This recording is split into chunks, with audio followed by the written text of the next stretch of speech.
Just bought Humpty Dumpty from Audi. Brilliant. Comes with Aldi King's horses and Aldi King's men. Thanks, Agri-Medic. So I woke up in hospital the other day, right? And the nurse said to me, "You didn't try to kill yourself again, did you?" Nah. The nurse, she said to me, "Sir, I'm sorry to inform you that you're disabled. You won't be able to feel anything from the waist down." Well, I already knew I was autistic, but she was shocked when I squeezed her ass. Go on, hit it.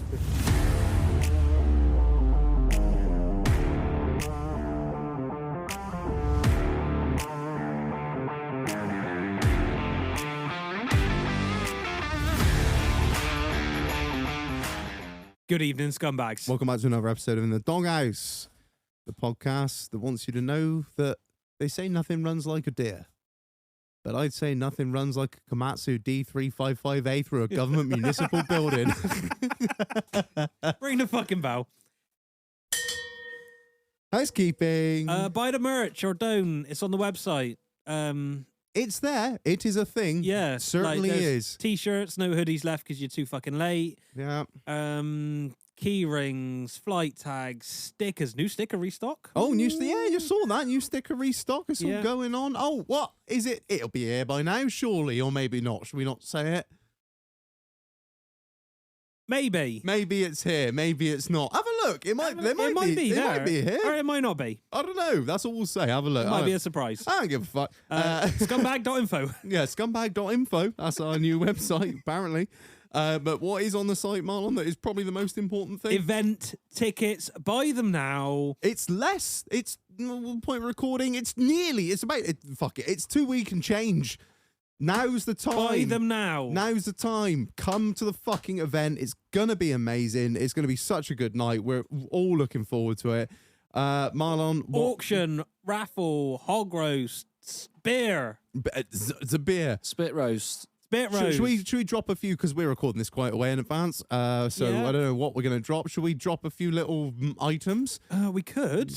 Wait, what do you want to drop? Coffee machine! Oh, no, not from our secret source. Secret source of coffee machines has given us a secret coffee machine. It's a... Reggie's old one, it's fucked. No.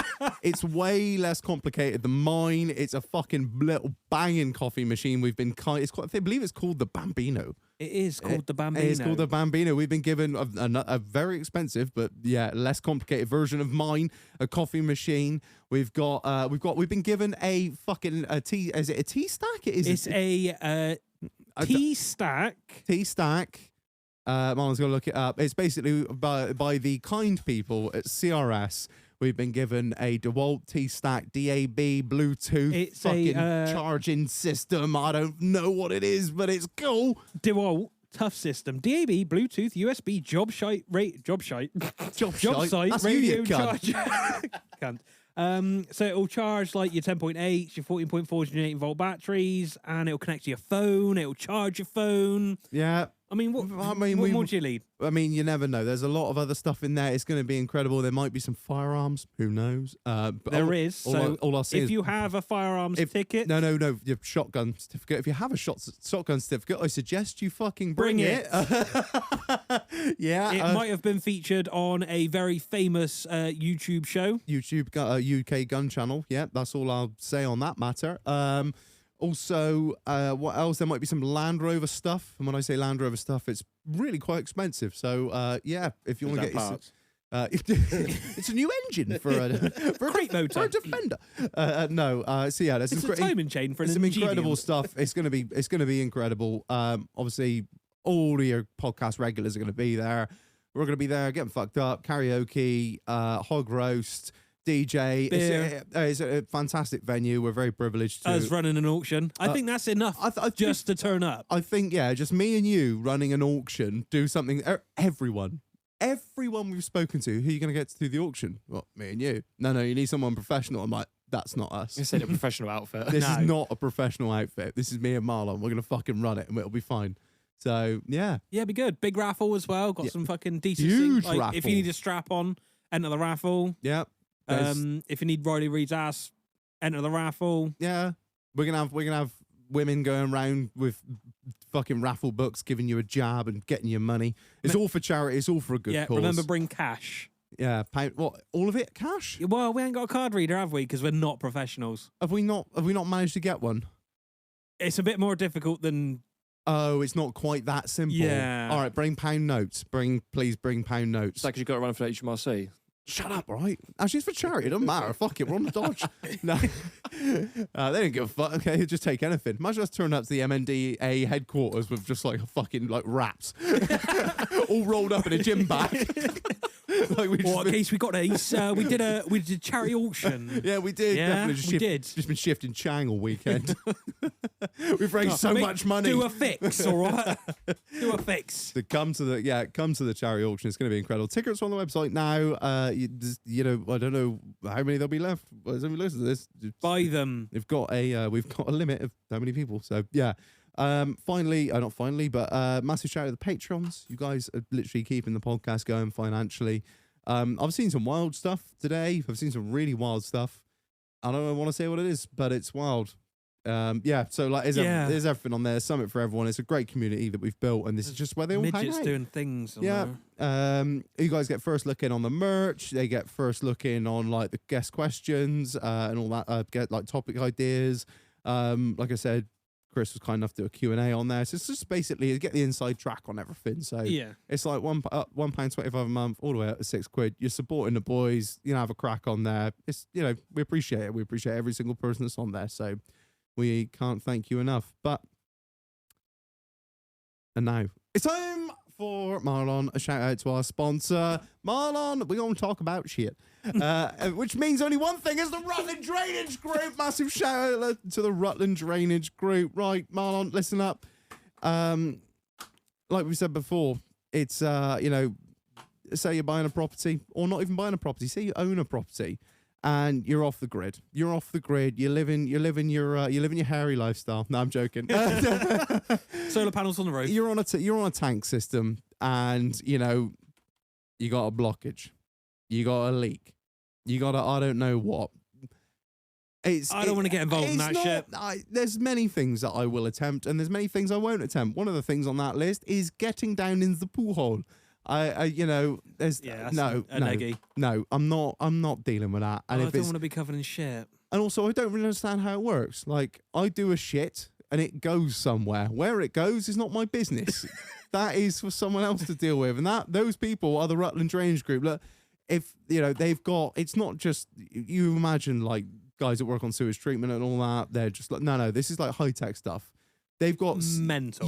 They put cameras down there. This isn't like we reckon. No, this is we'll put a camera down there and work out exactly what's wrong, where it's wrong, and we will only need to repair that tiny bit instead of you've done a really big shit. Old Shagnut's turning up and going, well, you see, mate, we're gonna have to take the whole system out. It's gonna cost you about 16 grand, lad. They'll be like, oh well, you know what? We found the exact place there is a problem. We can just dig this little hole. Change that little piece, job done. Boom. You know, it's an incredible thing what they do. So yeah, but one last thing they want me to shout out, which I've said. So the Poo tank 3 million. It's not it's the WTE Quantum 6. I've just said that from memory. I've not even got it written down. They're going to do it, and in the words of them, fuck it. Actually, £13.50 plus VAT and free delivery. The cheapest money can buy it in the UK by £100. The cheapest in the UK. That's delivered. That's mental. Plus VAT. So yeah, that is cheap. And a few people have told me like that is a cheap tank. So yeah. If you're doing a barn conversion, if you're doing a redo on your house, if you've got to just get something up the spec, get in touch with the Rutland Drainage Group. The link's in the bio, the link's in the episode description. Massive shout out to them for sponsoring this episode. Let's go, Marlon. Who have we got on this week? Who are we joined by tonight? Well, as always, but you know, We've dragged him out from the corner. Yeah, he's literally just sits there for weeks on end till we go, would you like to join this week, Keith? I would, please, sir. Yeah, we got Toucan back. How you doing, man? I'm good, thank you. How are you doing? Yeah, very well. We're well, aren't we? It's third one of the week now. Literally 3 in a week we've done now. Damn. Yeah, we're still full of beans. Lots of cocaine being consumed this week. I'm joking. I'm joking. A Red Bull. Fucking Shadow. I'm ready to go. He's shaking. And we're also joined by long-time listener, first-time caller. How you doing, man? Living the dream, boys. Living the dream. Mate, thank you for coming on. It's been a bit of a trip for you. Oh, yeah. Yeah. Down from sunny Wales? Sunny Wales. Well, it was sunny earlier anyway. Yeah, it was cold. That's probably Yeah, it's always cold. Which, to be fair, it's all fucking cold at the moment, isn't it? It's Yeah. absolutely brutal. Anyway, how you doing, man? You all right? Like you say, living the dream. Yeah, thank you for coming down. We do appreciate it. Where do you want to start, Marlon? This is your show, not mine. You're a fucking liar. You are a liar. Keith, how's your week been, mate? It's been cold. Yeah, it's been a cold one, been isn't it? cold. Yeah, no, it's another week in groundworks, mate, innit? The one positive side of it, it's been very dry. So that's been fucking mint, mate. You know, you forget that, don't you, when it freezes, about Yeah. how dry it gets? I say it's cold, it's fucking roasting in my machine. Like, I'm down to my pants and t-shirt at the moment, so, No, nobody wants to see that. you know. I'm the same. When we're out all week in shorts and t-shirt, they choose- look at you funny, and it's like, well, it's 22 degrees in that truck. Yeah, you know, they're all those... You're cracking the window, just shouting at matey in the yard like, I'm not putting it down, it's cold out there, bitch. Choose your fucking trade, didn't you? But, Yeah, you're freezing my fucking ass off in a workshop. Should have tried harder at school. But no, it's been a pretty good week. Like, you know, we've been busy, we've been getting on a few bits. I've been obviously babysitting Ed a little bit more. We've been babysitting me. We do a bit of both. Like, we hold each other's hands. It's, Yeah, you know I how know it the goes. score. And I have just booked my first boys' holiday. What is this? Madness. At the grand old age of 30... 6, You 5, And you old as 4, dirt. 3, 2, 1.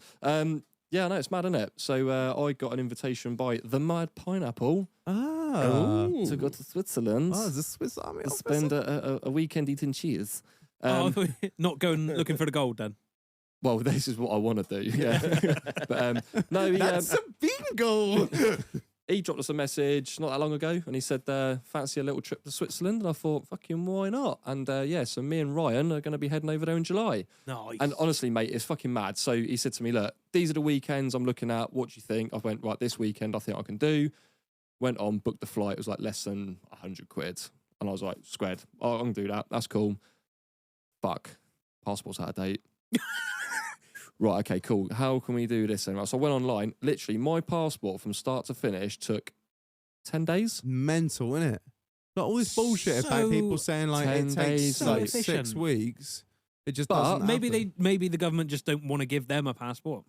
What was even quicker was the Pineapple screwing up the itinerary for the weekend. So within 8 minutes of me booking the flights, I had a drop-down menu of Friday arrive at this time, go to this place, do this, do that. And I went, fuck, the whole weekend squared already.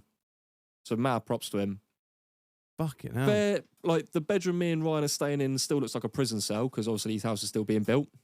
We've got one window, piss pot in the corner, Yep. potential camp cots, no door.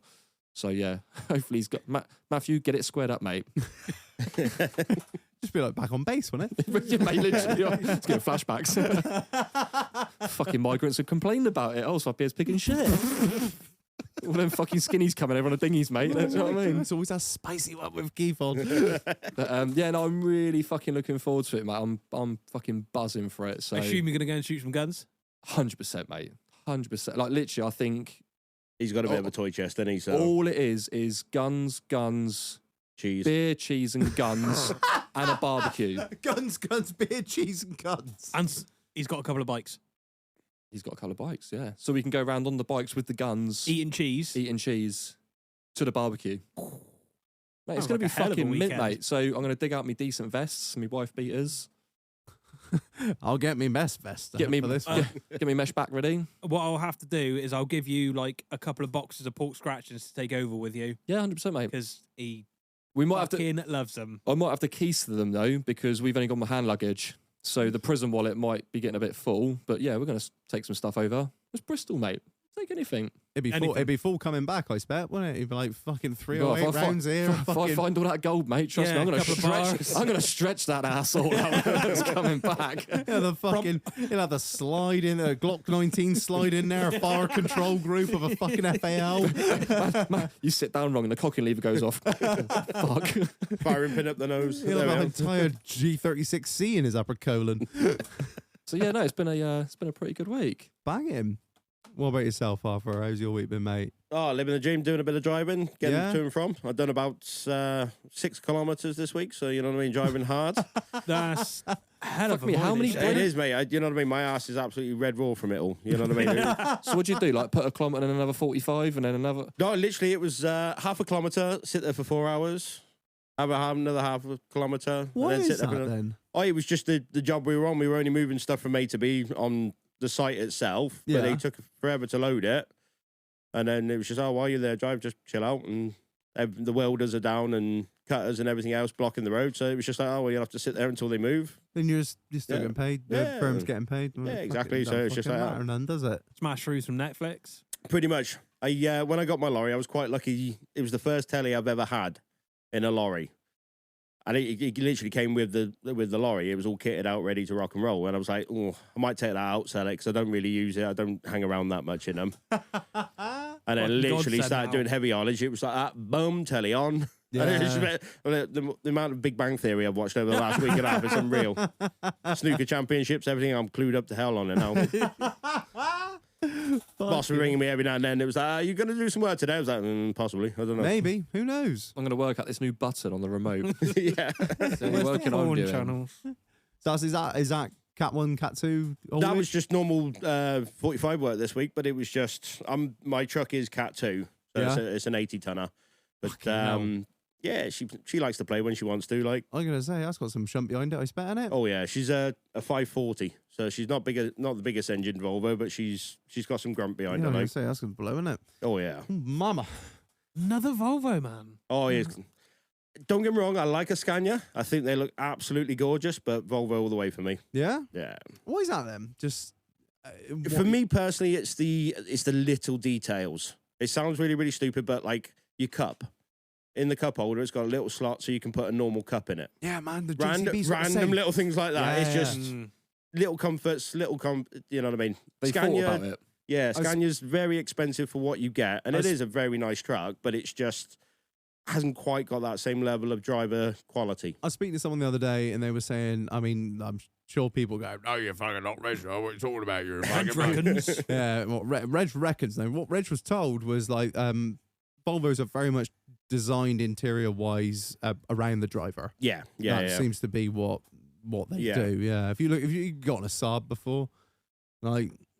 Nice bit of kit. A nice bit of kit, but like Volvo, like if you've been in like driven a Volvo, like a car, like everything's just where you kind of expect it to be. Yeah. You drive a Saab, it's more like a fighter jet. Yeah. There's know a what lot I of it mean? don't Like, make sense, but it's just I the wonder way why- Saab did it. Very utilitarian. It still works well, but I don't know, just a Saab, Scania, Volvo. Yeah, You know press what that I mean? button, the wings come out. Yeah, the vegan. Yeah. But like the Scanias, if they're done up nice with the Kelsa bars and stuff like that, they look absolutely gorgeous. I think they all look they're just as beautiful, good. To be honest, like I've seen, I don't. Yeah, like I've made it quite clear. I don't really know fuck all about trucks. I've just been forced into this fucking world, and here I am. But like, we've been to a few truck shows, and I'll say it. Like I've seen some fucking DAFs that look absolutely fucking nuts.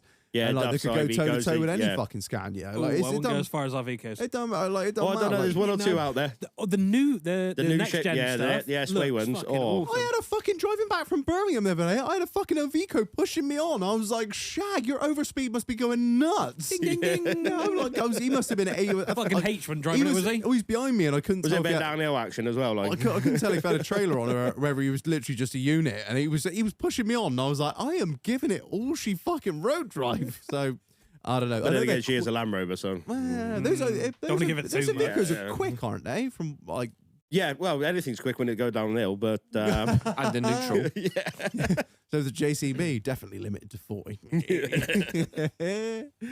Yeah, because my little beauty, she's a manual as well, so it's a bit of a rarity. Ooh, Christ, there's not many of those left, is Nah, there? I think I don't know. I could be wrong, but I think it's one of the last manuals that Volvo did because they literally went on to autos and double Was clutches. it the I shift, I yeah. shift. That's it. Yeah. So, All in yeah. all, good week. Good week. Yeah, it's good. Right, pay the bills. You know what I mean? That's all that matters at the end of the day, isn't it? Got to shoot down here and meet up with you gentlemen. The So fucking in the fucking Gentleman mind. in the shed. I was with, talking about Keith, you know what I mean? not you two fucking scum. Yeah, man. Well, it's a pleasure to have you down. So thanks for coming down, man. Oh, it's a pleasure to be here. Marvelous. What about your week? Oh, it's Land been Rovers are shit. fantastic. I need Fucking hell. the shit. I'm joking. Have you had a week off? No, Land Rovers are still shit. You've been working at Ford for the week or something, have you? On loan. Imagine that. Because we recorded the episodes backwards, there's going to be a week in between. So I'm going to ask the question now, where everyone's going to be dying to know, how did the bolts go in the Sport? Wing. So, Did you, I just fucked all the Land Rover drill bits off. and what, bought And I real bought- expensive ones? Yeah. Did you have to drill all the way up into that bolt? 100 mil into the chassis? How long did it take? So today I was doing the second one, and I've probably spent 4 hours on it, and I'm up to 15 mil. I've got one more drill bit at sink in there, which is a 16.5 mil, and then I can tap the hole and put the insert in. So Keith's looking at me like I'm fucking. Because he has Fucking it. hell. You listened to today's episode. I've not had the time to yet. Nope. So, So, give him a quick rundown. We, don't wanna There's we spent a- like 20 minutes on this last a episode. bolt in the chassis, Yeah. which snaps off. How long is the bolt? The bolt is 120 mil long, Yeah. and it's an M16 bolt. Yeah. So in order to repair it, Big Land Rover boy. sell you a kit. Yeah. The drill bits are made out of shit. They're cast drill bits. Standard. Yeah. So I've gone out and bought Love that actual real drill bits. They Yeah. sell you the which kit to cut fix things. it, Yeah. and it's And it's shit. fucking shit, but that's So- Land Rover all over. How long does it take you to drill these holes? So because Is it solid metal, this chassis, or is it It's- hollow? so the chassis like Reinforced or something, is it? the chassis alley. Right. It's not. That's not the problem. It's drilling through a hardened steel bolt, Got right. you. which is 16 mil in diameter. So you got to start small and then you bigger. And it turns out it takes it quite a long time to drill 100 mil into the chassis. Yeah. I wouldn't recommend it. Oxyacetylene. Everything You'd shifts have- when it's fluid. You've been Sally as well, so there's got to be a better way to do this. So I'm going to invest some time and see what I can come up with. I think you're right. I think it's one of those jobs Fucking where hell. there will be a way to do this really quickly. Yeah. It's like all jobs. Like, everyone knows the cunt jobs on all cars, and sooner or later, someone comes up with this way to do it, and everyone's like, "Fuck!" Yeah. It might involve spending The some next money. one, I think I'm just going to drop on the floor, get the forklift, tug it outside, and just put it in the road. Or get somebody else to do it. I think the buck Mm, stops here. yeah. That's the problem. I could Well, you don't put- own it. No, yeah. I could put Delegate. someone else on it, but like, Delegation is key. I think you're at like, because I have to childmind some people. Like, you have to keep coming on and off jobs, and it's just been a nightmare week as usual. It's hard at the top, isn't it? Yeah, Yeah. sucks. So then bolts threaded all the way through then? This is the other thing. Because can't you like Right. cut the top bottom and then slide Right, so it it's out? fully enclosed. I will Right. take some pictures. Yeah. It's fully enclosed in the chassis, which is alley. If it was steel, I'd cut the cunt out Right. because I just clean it Weld up. some plates and- up. Yeah. Yeah. Where it's going to be shit alley as well. I'm Yeah. not going to take it because I just can't be fucked with that. And it's painted, so it's Can't you get thicker bolts and just bore the hole out even bigger? Just like cut around it. yeah, but you still got to drill it. You sort of get the shit out. It just What I yeah. could I've I'm been glad I'm thinking not about you. this I'm glad all I'm not you, fucking mate. week. Yeah. I've been thinking about it, and I've not come up with a better solution. It's And it's It's different what when it it, is. it's one of those things. If it was your own car, you could probably be like, right, fuck it, I'm going to do X, but it's not your car. No. Yeah. It's and got to go back. There's only 6 bolts holding the engine and subframing. Yeah. So not like old cars where you could miss a few out and not worry. No. Not wee bolts. I'll just leave them in the space. But on some lighter news, Yeah. transporter passed its MOT. Ah, fucking happy days. Yeah. Oi. Got to ask you. It's a batch pack turned up yet. Gun? Fuck off. Has it fuck? No? No. get Fired refu- some more fucks into Anchor. You've still not got a refund? Or are you actually still I having it? want it Oh, right. I because see. there's nothing. That when sort it of was price, on Yeah. Black Friday, there's nothing else. Yeah, if you could like hurry up Comparable. because I really need it for Glastonbury. Like Oh no, it'll be for here. my camper van. You'll have a leisure battery set. I'll have a leisure battery set. Something needs to run my coffee machine, Marlon. All right, it's I'm cocaine and caviar. So Have you looked into how big your leisure battery setup is? I fucking don't know. Just turn the car on. It'll be all right. Not my fucking diesel. I was going to say, that sounds like a Marlon problem, doesn't it? Yeah. Marlon, it's not working, get it Shit working. usually is. It's the one that I'm hiring is brand new, so I'm like, yeah, it's not my fucking problem. I Bougie as fuck. paid the extra money for the insurance. If I clang it, yeah. Yeah. If I steal the leisure battery set, yeah. I'm not gonna say who I'm hiring it off because if anyone listens, it'll just be like, oh, there's this guy. He does a podcast. He's hiring your van. He said you treat like shit. No, I'm not. Ding the fuck out of it. Yeah. Yeah. A couple of little advisories, wasn't too bad. Rear brake efficiency, and it's got a centre brake light out. But ready to rock for another year. Fucking happy days, mate. That's unlike you. That was a genuine porcupine. Yeah. Fucking hell, that wasn't a driveway. All of mine are legit. All of mine are legit. The Escort. Yeah, definitely. Definitely. Or the fucking Definitely went on the ramp. convertible fish tank. It's in dry storage. The goldfish edition. It's been dry stored ever since I had it. Yeah, the Escort Neon Tetra. Anyone want to buy an Escort? What about your week, Reg? Oh, it's been a week of sex, drugs, and rock and roll. I bought some paint. God damn, you know how to live. Yeah, it's been wild. Oh God, yeah, I've got fucking hell. I mean, like, I don't know what people say about their 30s, but it's just been, I've just non-stop, Ain't the same, is it? just non-stop fucking and drinking, and I've got some flooring samples. It's been, Which greys did you go for on the paint? oh mate, I've gone for polished pebble and nutmeg white and Egyptian cotton. Just 3 different shades of fucking beige as far as I'm concerned, but you know, what the lady doth want, the lady doth get. So yeah, we did the standard, went to B&Q, got a little tester, fucking Yeah. Jeffries, put them on. You've probably seen them. Looks They're, like a patchwork they're quilt. dotted around the house in various places. It's like your wall's got measles at the minute. It's just Yeah, always like and honestly, it's fucking- one of those things, innit? If you put the testers on, you got to commit. Because you don't want to be that cunt that's got testers on the wall Oh, for mate, 6 years. I've still got tests on the wall from like a year and a half ago, mate. Like, Or- in the no, kitchen. you got- You just call it the kids' art and craft page. You know what I mean? You'll be fine. Big brain. Do big brain what I did, right? I had testers on the when we viewed the house before we bought it. Big picture above the fireplace. Grand, yeah, by the house. They took the picture with them. Fucking Gert testers behind the picture. I was like, you cunts. What did I do? Put a mirror up. Fuck Standard, 'em. I'm mate. not Yeah, painting. works. Yeah. So yeah, I got some testers. Went round. She chose the colours, and I was like, right, sweet. Now I've made a decision. I've made a decision in life where if I'm going to paint my house. You're going to get somebody else to do it. No, I'm going to do it myself. I bought all the fucking bits. I've already done a bit of Have you bought the new rollers that you fill with paint? No, they're wank apparently, so I've not bothered. I've got a paint. He's got a spray gun. I've actually got a spray gun. I bought. Legend. Me and the old man went a bit wild last year, and we bought one of those big. For those new windows that that all you've the got are now compressor going to part be as well? painted then as well, are they? I think it was is it a Greco painter? I can't remember. No idea. Basically, it was about 800 quid, and you open the tin of paint, you put a suction pipe in it, and you just go. And I couldn't imagine that without taking like everything out of the house. Yeah, the overspray must it's- be mad. yeah, no, it's great for like a new build. So like we've done it on new builds and that we've had, but we've not.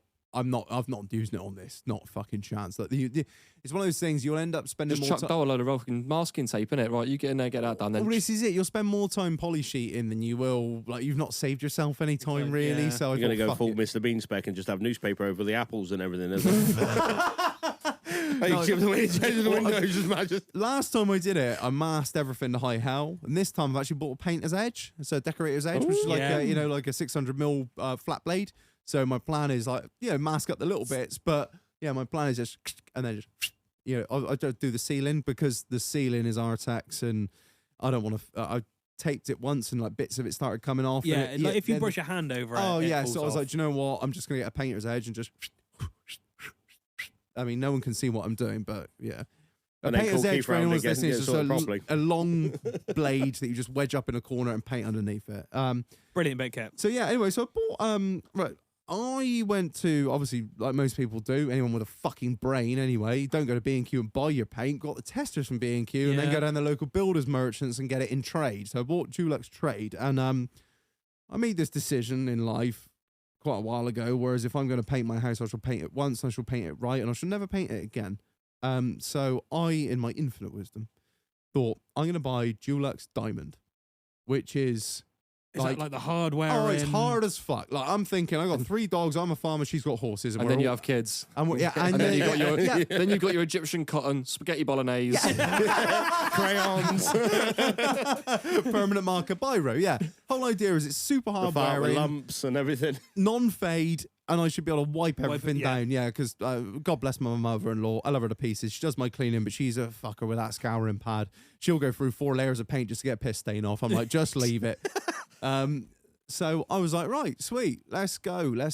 I bought 30 litres of paint, which was 6 tins, and I still need some more. They didn't have enough of what I needed. So now, how much do you think 30 litres of paint should cost? If I was to buy like Leyland Trade, or I was to buy like Armstead, like Magnolia, you're looking at like what, 100 quid maybe?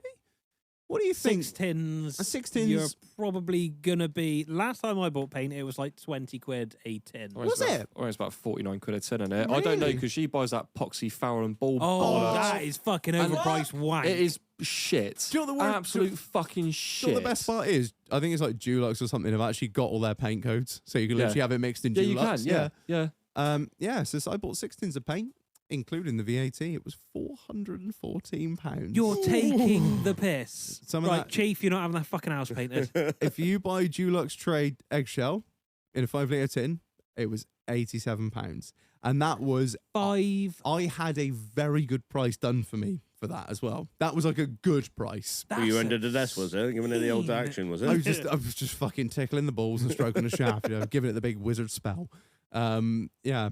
So I was like, you're fucking what? They were like, you wanted it, Reg. I was like, well, you fucking mixed it now, haven't you? So I haven't really got a choice. That's obscene. I'm really everyone a lot of decorators I spoke to have always said like, yeah, that diamond You can stuff. water it down, spread it a bit further. You'll be all right, mate. Well, just, A little bit of paint thinner, you'd be laughing. yeah, they were just like, look, if you're doing it and you want it to last, and it's you've got to wipe it down, and you got this, that, and the other, and you got dogs, like you won't go wrong with it. It's expensive, but do it once, do it properly. And I'm a man of that kind of thing. But you do realise Darwin 12 months' time is going to be like, actually, I fancy the other colour. Yeah. Oh Do you no, reckon we can do we've had that discussion. I'm like, you do realise if you want to change it, you will be paying for it, and you will be doing it, and I will be sat there stroking my shaft as you do.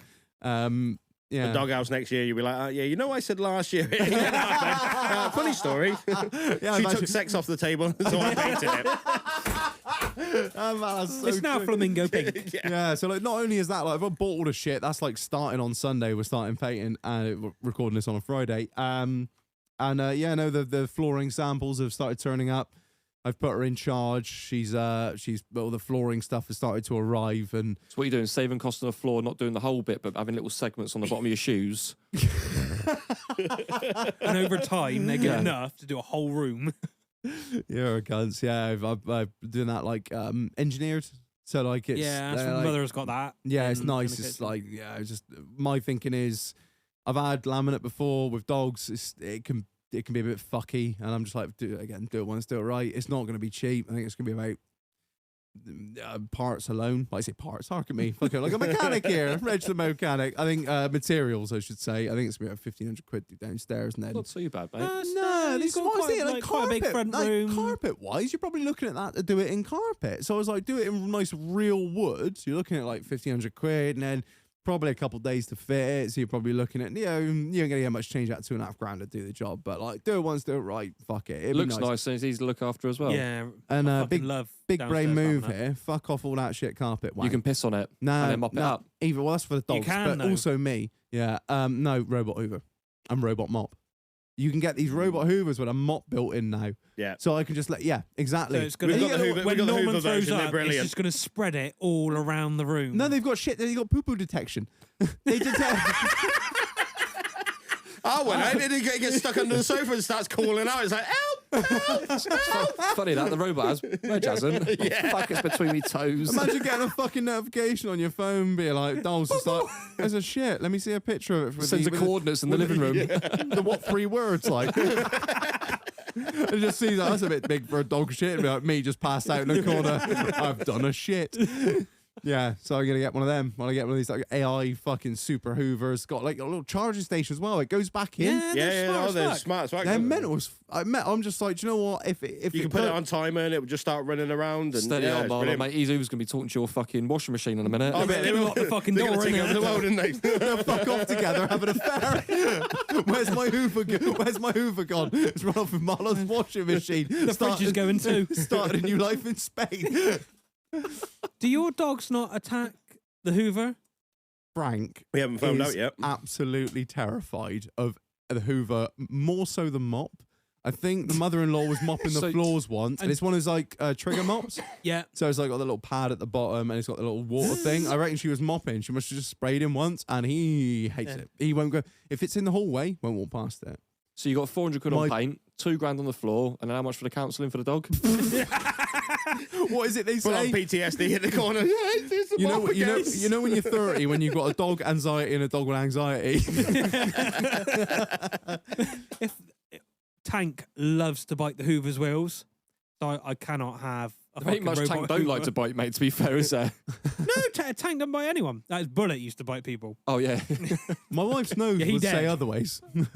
Well, no, well, he that didn't- was your wife's fault. no, see? he didn't get her. What? I don't know. She He got put her nose in. She put her nose in his mouth. Yeah, that's that's the the problem. one. Yeah, well, you shouldn't put your nose in her mouth, should you? It's like a ninja. I was like a couple months post nose job as well. She was very precious about it. Oh, fucking hell. Yeah, so we've all had good weeks then. That's the main thing. Yeah. Oh yeah. We get to do it all again next week. That we do. That we do, Marlon. Right. Should we get into the meat and veg? Let's go. Where did it all start? So you Well, I was went born at a very young age. I mean, I had a bit of a difficult childhood. You know what I mean? For the first couple of years, I couldn't walk. You know what I mean? That sounds awful. I didn't even get proper food. You know what I mean? I was just on milk and Mush and- stuff like mush. It was hard. Let's give it the big, what is it? Well, I'm the oldest I've ever been. Yep. Yeah, so we're trying to get you on for a couple of years, really. But It it's has, just- but yeah, it's been a hot minute. Like, it's in all been fairness. trying to just make it all work. So Well, I've been sat there waiting patiently. You know what I mean? It was Just sat there twiddling Reg your did thumbs. message me, but he won't say. He'll come back to me at some point. Didn't want to sound bougie and be like, "Excuse me, you've invited me. When am I well, happening?" when is this They'll hap- get back to me at some point. That's the best way to do it. We are not professionals, okay? We like we that. messaged someone and fuck, 6 months later, best reply to that. Yeah. Fuck. I think it was at Christmas time. I sent you a reel or something, wasn't it? It was just, and he was like, "Shag, when you coming on?" It Yeah, was just literally. like, "Well, when you invite me." And it was like, "Oh yeah, we'll get back to you." So we are awful. My people will like- speak to your people. We'll get it sorted. Yeah, we'll get our PA to deal with it. Yeah, Keith. I'm joking. Yeah, so I thought it wasn't like I sort of dreamt this episode up. I obviously, you know, I'll spare the listeners the fucking warm up. Obviously, you were in the forces. Yes. You served out in Iraq.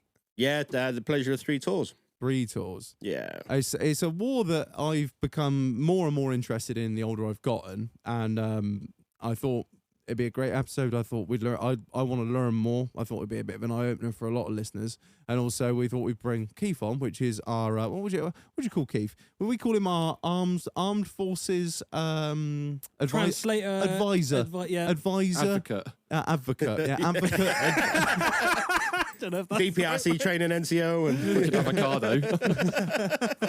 He's our advisor. He can do the translation. When you say like abbreviations like letter, I can go, and what does that mean, Keith? And he'll go, right, you fucking spastic. We don't say that word, actually. Sorry, no. Fucking mongoloid is the word. window liquor. Yeah, No, man, so- my family grew up. Family from ex-forces, or all forces ways, dad, uncles, and stuff like that. So so the whole family. yeah, like- literally, I grew up ingrained in you from the I start. grew up like- in Germany and Northern Ireland. You did? Yeah, I was in. Jesus. Which is commonly referred as a... Oh. Pad. Go on, say it. No. Yeah, I was a pads brat. Yes. Yeah. So I was there till about 88, something like that. Oh, so, shit. So you were like, was it your father served out there? Yeah, did yeah. he? He served in Northern Ireland. He had Jesus. a few tasty incidents and I stuff like that. don't doubt it.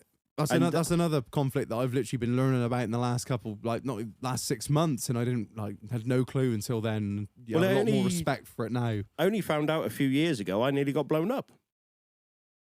Why is it? Because they blew up a school bus, and I was sick on the day, so I didn't actually go in. You're fucking kidding. So they blew up, and the IRA sort of went, "Oh, hang on, that wasn't us. Yeah, sorry, that was us. We fucked up on that. That was supposed to be squaddies, not kids." And yeah, I was supposed to have been on it. Fucking hell. Fucking First hell. one I dodged. Dodged a few more after that and got caught once or twice, but you know, still here, mostly. So you grew up in Germany and Northern Ireland? So Yeah, you Northern yeah, Ireland first, then Germany? Well, I came very close to being born in Germany. It was very, very close, but they were out there till about 86, something like that, and then went over to Northern Ireland then, Right. where my sister was born, out in Ballymena. And then end of 88, 89, he got out, and we ended up in Northampton for shits and giggles. I was there till 16 and then straight into the forces. Straight out of school then? Yeah, literally was- September, it was end of August or sort of thing, we officially left school, and September I started in basic. I don't mean to be rude, but I know that obviously I don't know how to put this in a nice way, but in a lot of places where there's not a lot of job opportunities, a lot of people go to the forces in that respect. I don't mean that to come across in a bad way. I mean, I was a full council estate kid, me. Yeah, you know but what I mean? what I'm asking is, was that a thing because your family were all armed forces? It was, to be honest, it was all I ever wanted to do. Obviously, growing up on other bases and stuff like that, Have and a my lot of old time for man that. and A lot uncles, of it time was for just that. like, that was my focus. It was getting in. As it turned out, I was turning into a bit of a bad lad. I was a decent kid, so to a point. And then I was 15, and I seen a bloke commit suicide. Oh. Literally died on my chest. So I pulled him out of a river, cut his throat and wrists. I dived into the river, pulled him out, and as I've dragging him up the bank, my feet slipped, and he literally landed on me, literally pissing out of blood. And covered myself, and obviously the police and everything, ambulance, but he died on it. And so my head started going a little bit. You were 15? Yeah. You would have fucking would do, Jesus. Well, to be honest, it was something that happened. You know what I mean, at the time. But it was like I started having a bit of, they gave me a little bit of time off school and all this sort of stuff. Sorry, a little recap on that. He tried to electrocute himself on the railway lines with a metal pole, and it caught his leg, and his leg was physically glowing. Literally, the flesh burns on it. You could see it. And I was at the fields with a couple of friends of mine, and we'd seen the flash and thought, what the fuck was that? Who's Ran that over. Jedi? Yeah, literally. Ran over, and it was just like, oh, fuck, he's not in a good way. And there was a river that ran alongside the railway tracks. He literally went into the river, and unbeknown to us at the time, he had a knife on him and cut his throat and wrist. You can't really misconstrue what he was trying to do then. Oh, he was determined, one way or the other. He was going home. Yeah. Yeah. So, we managed to do that. But literally the first lesson back in school then was a physics exam, and it was on electrical currents and stuff. And it was just like, yeah, I can't be in here for this. Yeah. So the teacher pulled me out into the corridor, started shouting at me and spitting all over me and stuff, because he was like, rah, rah, rah, you got to be in this class, stop being Galby and everything else. And I basically lumped him. Fuck your face. Yeah, the teacher took me into the head mistress came in and sort of went, blah, blah, blah. Yeah, you can't be doing that. And it was just like, well, I explained on everything that happened. And she was like, yeah, that's okay. We kind of let you off with that one to a point, but you've got to go apologise. So I was like, yeah, okay, not a problem, because his nose was half across his face. So it's like, yeah, sorry about that. But yeah, then it was, I was hanging around with the bad lads, and you know what I mean, it was starting to cause troubles. I didn't do anything major, but it was just like my best mate at the time got done for armed robbery. Literally 6 months after I got into the forces. So if you wouldn't have escaped, Yeah, you would have been I would have been with him without a doubt. That sort of cliche of falling in with the wrong crowd type of thing. Yeah. So it was just like, luckily enough, I got into the forces, and I didn't look back, to be honest. Literally jumped in at 16 and just let the army sort of swallow me up. Was it like a big sort of shock going through basic and that? Well, no, I was an army cadet from the age of 12, so I knew how to shoot. I knew military discipline. I knew the rank structures, how to iron uniform. It was just a progression. Fucking So yeah, it was. I suppose it was you had a bit of an upper hand in that. Yeah, respect. so I bet you instead of sort it being like one night a week, it was like all week. Ooh, Yeah. fuck. you said there were a bunch of bomb dossers that didn't have a clue. Like, oh, I've been through this before. Shag. Oh yeah, it's like they're bullying me boots and they go, "What the fuck's that?" You're like, Trust yeah, me, it'll be a you'll week. know in the morning. Yep. Hospital corners got them. So I was absolutely fucking gutted with that because I'd done the old bed blocks and stuff with the old blankets and everything else. Knew how to do hospital corners. Fucking immaculate. Got to Harrogate and it was because we were the kiddies. We had to all be looked after and treated nicely and everything else. We had quilts. You're Completely fucking wasted. I could bounce a fucking coin off my bed. It was fucking awesome. Got there and it was a quilt. What the fuck am I going to do with this now? Oh, yeah, you got to iron it as well. What the fuck? Another just like iron it the day before the inspection and stuff so it was sorted for the morning and sleep on the floor kind of jobs like we did and stuff when we were in cadets. Oh, no, you've got to be seen to be sleeping in it because duty of care and Yeah, stuff like I that. remember you used to get blokes all the time ironing their bed sheets and sleeping on the floor next to the bed. Like, what the fuck are you doing? Yeah. Because regardless whether your bed's decent or not, you're going to get fucking thrashed in the morning. They're Oh, going yeah. to turn your locker on your bed inside out. Just fucking sleep in it. But you had that hope of sort of going, oh, no, my inspection will be perfectly fine and they will not find anything wrong. And then it's just like, oh, shit, I forgot about that. Mate, I remember blokes would like go down to the naffy and buy like a spare toothbrush and a spare bar of soap. Yeah. And they'd So obviously it have, looks pristine. yeah, so they'd have that in the locker layout. And then like you get the full screws come in, they're like, right, dickhead, open up your personal, because we used to have a personal locker. So like your civvy kit you came in was like locked away separate. Yeah. Right. And then you could have that when you like went on like a long weekend. I think we had like one during basic training and that was it until we passed off and left. But they thought, who the fuck are you kidding? So like they go and brush their teeth and everything. Well, they're like, and they'd hide that in their personal locker, and then they'd like their brand new one on. And like you can't bullshit a bullshitter, can you? They don't, mate. This has not been fucking used. So then they're like just working it into the floor, and they're like, right, now you got to clean it. You know, you cannot fucking get past it. Well, see, we had the exact opposite. After, because we were there for the year, the corporal turned around and went, right, go down, buy 12 of these, because there was literally 12 of us in the room. He went, go buy 12 toothbrushes, 12 bits of toothpaste, 12 razors, because it was like the old Bic razors. Everything. Yeah. Go buy a pack of 12 of them, put them all in the locker, and I am going to fucking check them. He literally just went, right, yeah, never check that that looks top good. shelf, that's fine, don't ever touch it. Come there after the year, I still had the amount of dust I had on it, because he just went, oh, fuck it, it'll be reet. I thought you said you was in the cavalry, mate. Oh, yeah, we were, but... Oh, fuck you, now. Fucking mine's here. The cunt used to check the hole in the fucking bin was facing fucking north. Oh, we had that. I had that, me and Joe Carter. Fuck me. Oh man. Yeah, So me and mad. Joe Carter, it was just like, well, we had a fly going into one of the rooms. Literally just buzzing around, and the troops out. Oh, he was a fucking funny bastard, he was. But he was like, is that a pet? Is that a pet? you And it was just like, no, it's a fly. Yeah, now you got to look after it. Yeah, you got to keep him now. Got to keep him.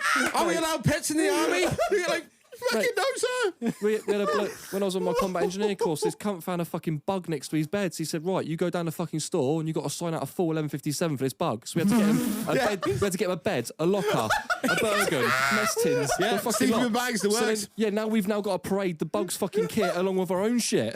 Stop! Why is he doing it? Yeah,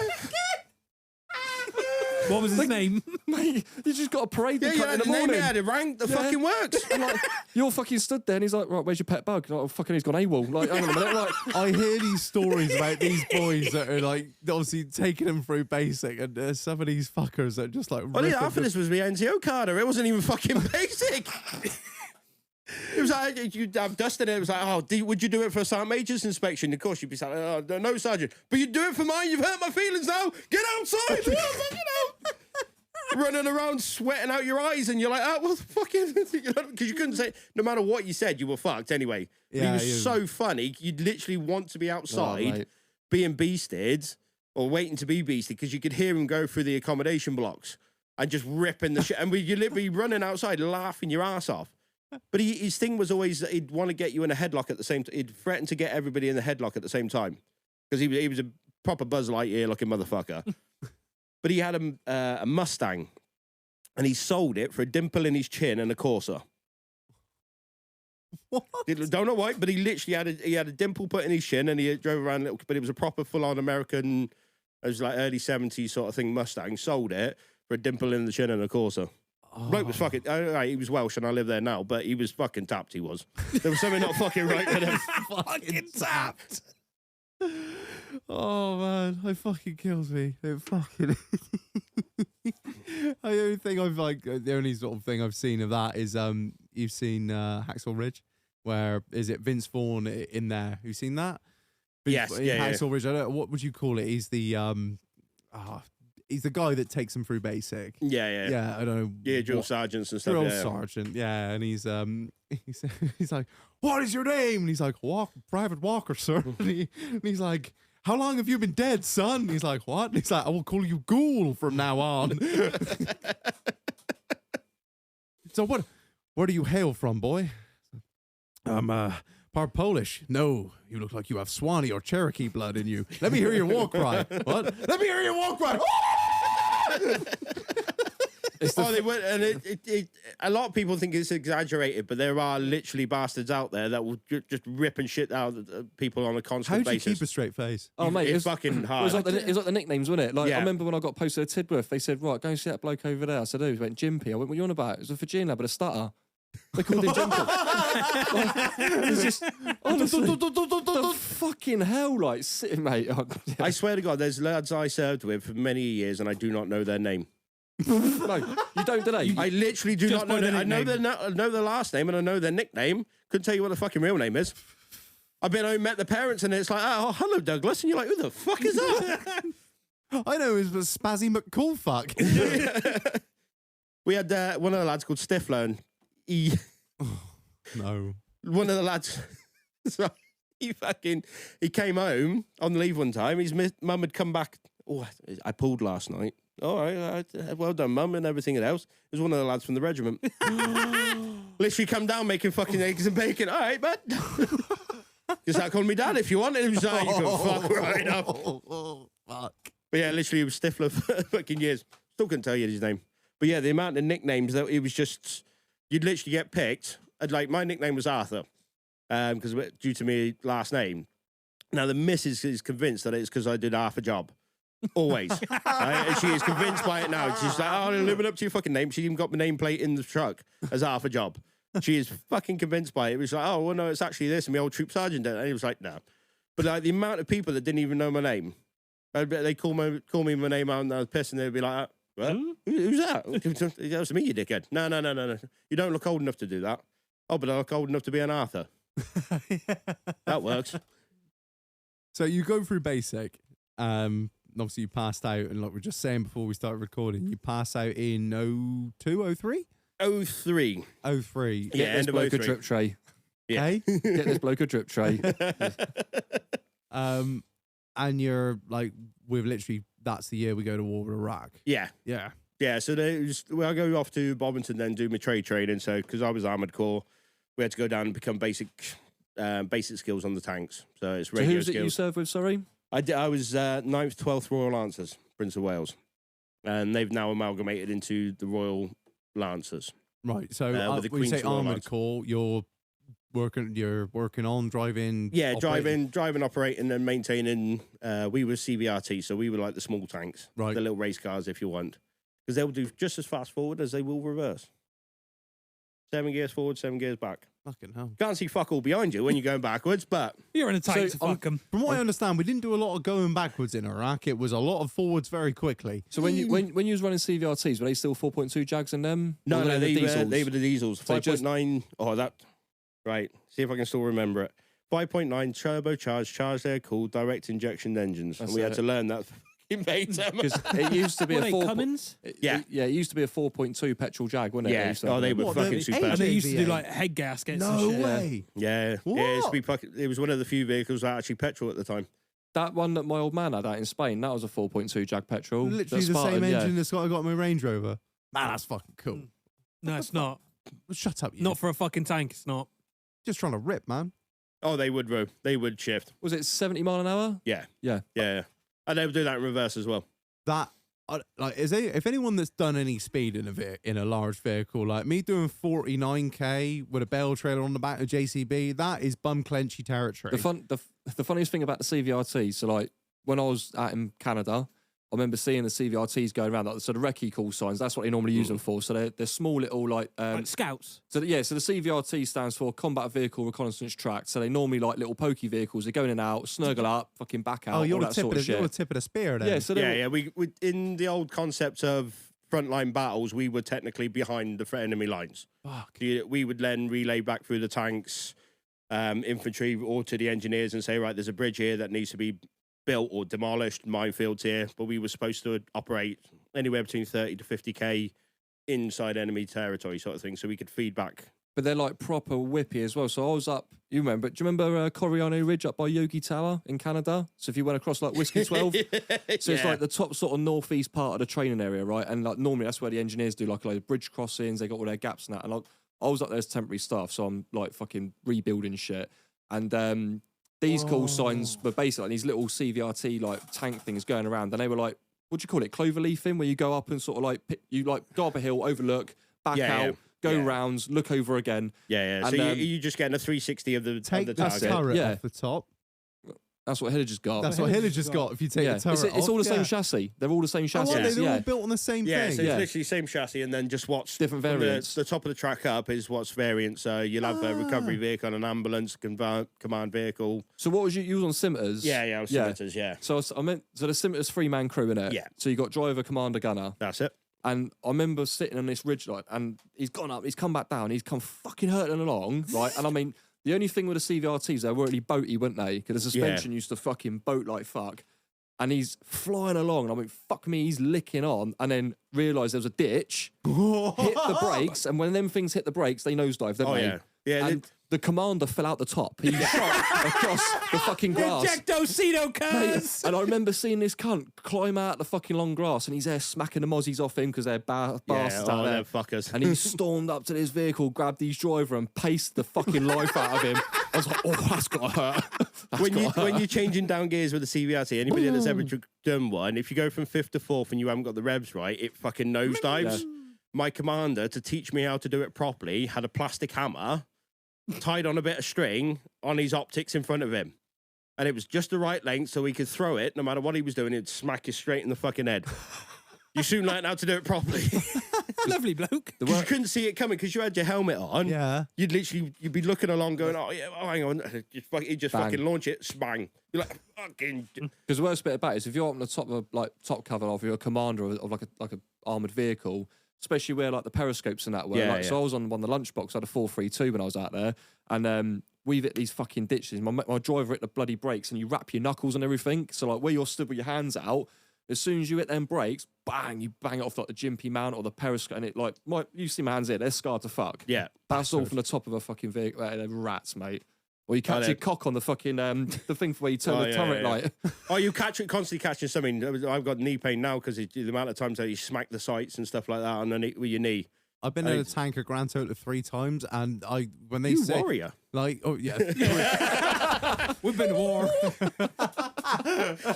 They call me Big Chief. And yeah, like there's so many sharp edges. Honestly, we went over to like shooty, tanky, paintball bollocks. You see the little scar on my forehead there? Yeah. But that's because I headbutted the tank. Yeah, that's what I mean. Vicious bastards. When I'm over to do tanky paintball wank shit up fucking country, they're like, put the helmet on. We're like, oh, I look like fucking queers. They put the helmet on, and then like the amount of times you just getting in the fucking thing, Bing. you're like, dunk, dunk, dunk, dunk. You're like, yeah, I get the helmet now. It makes sense. Well, I literally didn't have the helmet on because there wasn't enough to go around when I was doing my training. And we do what's known as a knife edge. So it's the big, it's like a big crest it. And you come up and you're supposed to roll up, just gently roll over the top, drive down. No, he went, doof. And I was asleep in the back. And there's a load of padding inside, but there was 2 little handles there to open up the hatches. Yeah, literally headbutted that. Fuck, I bet that pissed, didn't it? Oh, well, I didn't really think about it at the time because I went back to sleep, but I got back to the tank park at the end, opened up the doors, and I'm literally coming out like a zombie. There was fucking blood everywhere. They were like, but the bastard shaved a square to put a plaster on him. Couldn't wear me beret, and they just went, oh yeah, I had to go down to the med centre to get checked out and everything, but they shaved a little square in the front of me hair and stuck a plaster on it and went, yeah, there you go. Cunts. So you've done your trade, obviously, on the CVRTs. Yeah. And you deploy out on your first tour out in Iraq was obviously that's because we didn't in first Gulf 1. We were. Am I right in saying we weren't in that?